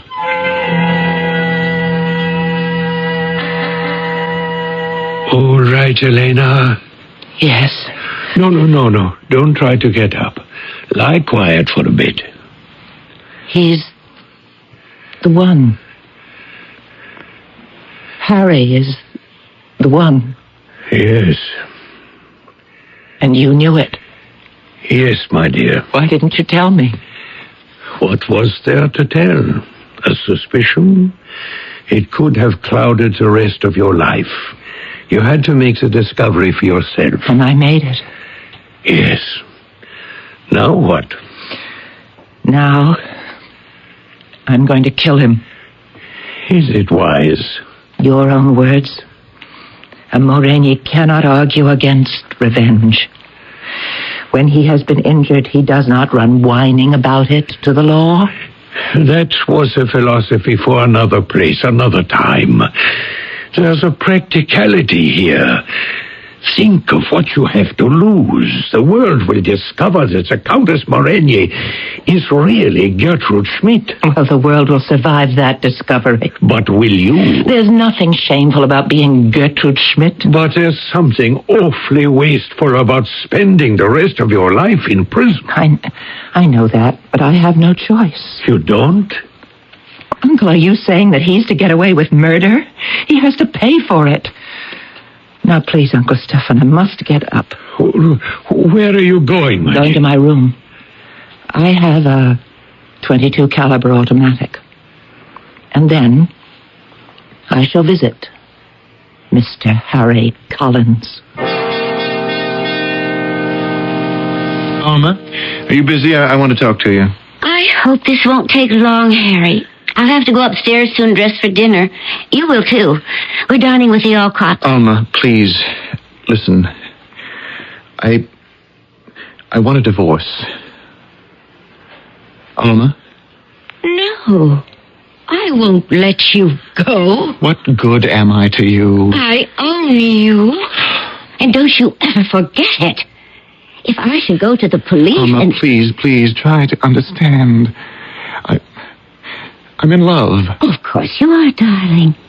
You're in love with me. Can't you try to understand? I saved your life that night when the police came looking for you, and every day that I remain silent, I keep saving your life. Oh, the door. Do you suppose it's the police? Alma. There's no statute of limitations on murder, you know. Suppose they think they found a clue. Oh, don't worry, darling. I'll swear again you were with me all night. Alma, Of course, that didn't do my reputation any good. Things were different in those days, but I didn't care. I loved you. I'd give up anything for you. Now, let me open the door. And don't you say a word. Countess, what a delightful surprise. Good evening, Mrs. Collins. Won't you come in? May I fix you a drink? No, thank you. I can only stay a moment. Oh, that's a pity. I just stopped by to shoot your husband. Oh, does he make you want to do that, too? There are times when I feel that Elena. Elena? Yes, Elena. I'm in love with her. She's the one, Alma. Really? Oh, you have exquisite taste, Harry, darling. So, the two of you did not confine your discussions exclusively to interior decorating. Countess, do you have serious intentions concerning my husband? Yes, I have. Well, then I'm sorry. He is a most attractive man. That is why I intend to hold on to him. I know you're a woman of the world. You'll get over him. And he'll get over you after a while. Just as he's gotten over all the others. No, not this time. Harry will not have a scene. Hey, Elena, she's asked you to decorate the house. Show it for what it is. A place of hate and bitterness. Oh, do it in stone and bars because it's a prison. She is blackmailing me. I was a stupid kid. I got into trouble. I killed a man. I didn't mean to. It just happened. She gave me an alibi. I gave you more than an alibi. I made you go straight. I worked so you could go to night college and become somebody. Whatever you are today, you owe to me. All right, but how long do I have to keep paying you back? When are we going to be even? Never. Alma, I'm not asking for myself. It's also for you. Let go of me. It can't go on forever. Tomorrow, next week, next month, next year, I am going to kill you. Or myself. Or both of us. We will always be together, Harry. Excuse me, I seem to have interrupted a family argument. I must be going. Oh, surely, Countess. You did have a reason for stopping by. Yes, I told you I came here to shoot your husband. But I see now it won't be necessary. Things will take care of themselves. Elena, what are you saying? As a matter of fact, I brought this. Oh, that's a pistol. Well, of course. Why don't I just leave it here? I'm sure one of you will find a use for it. Sooner or later. You actually did come here to shoot me? Yes. But as it turns out, I don't have to. You are already dead.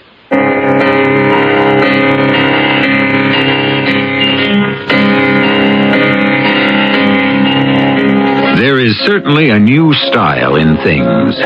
We hear all kinds of sentiments concerning revenge, such as living well is the best revenge, success is the best revenge, survival is the best revenge. Who knows?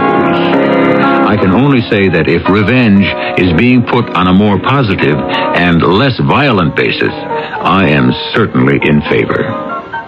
I shall return shortly.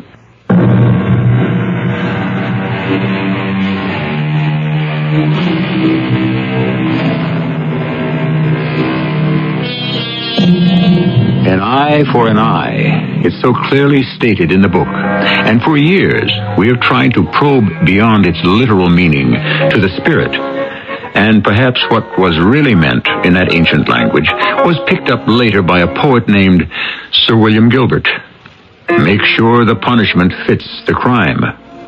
And once we start to really analyze crimes and their punishments, we cannot help but find new insights into old problems. Our cast included Marion Seldes, Court Benson, Evie Juster, and Russell Horton. The entire production was under the direction of Hyman Brown. This is E.G. Marshall inviting you to return to our Mystery Theater for another adventure in the macabre. Until next time, pleasant dreams.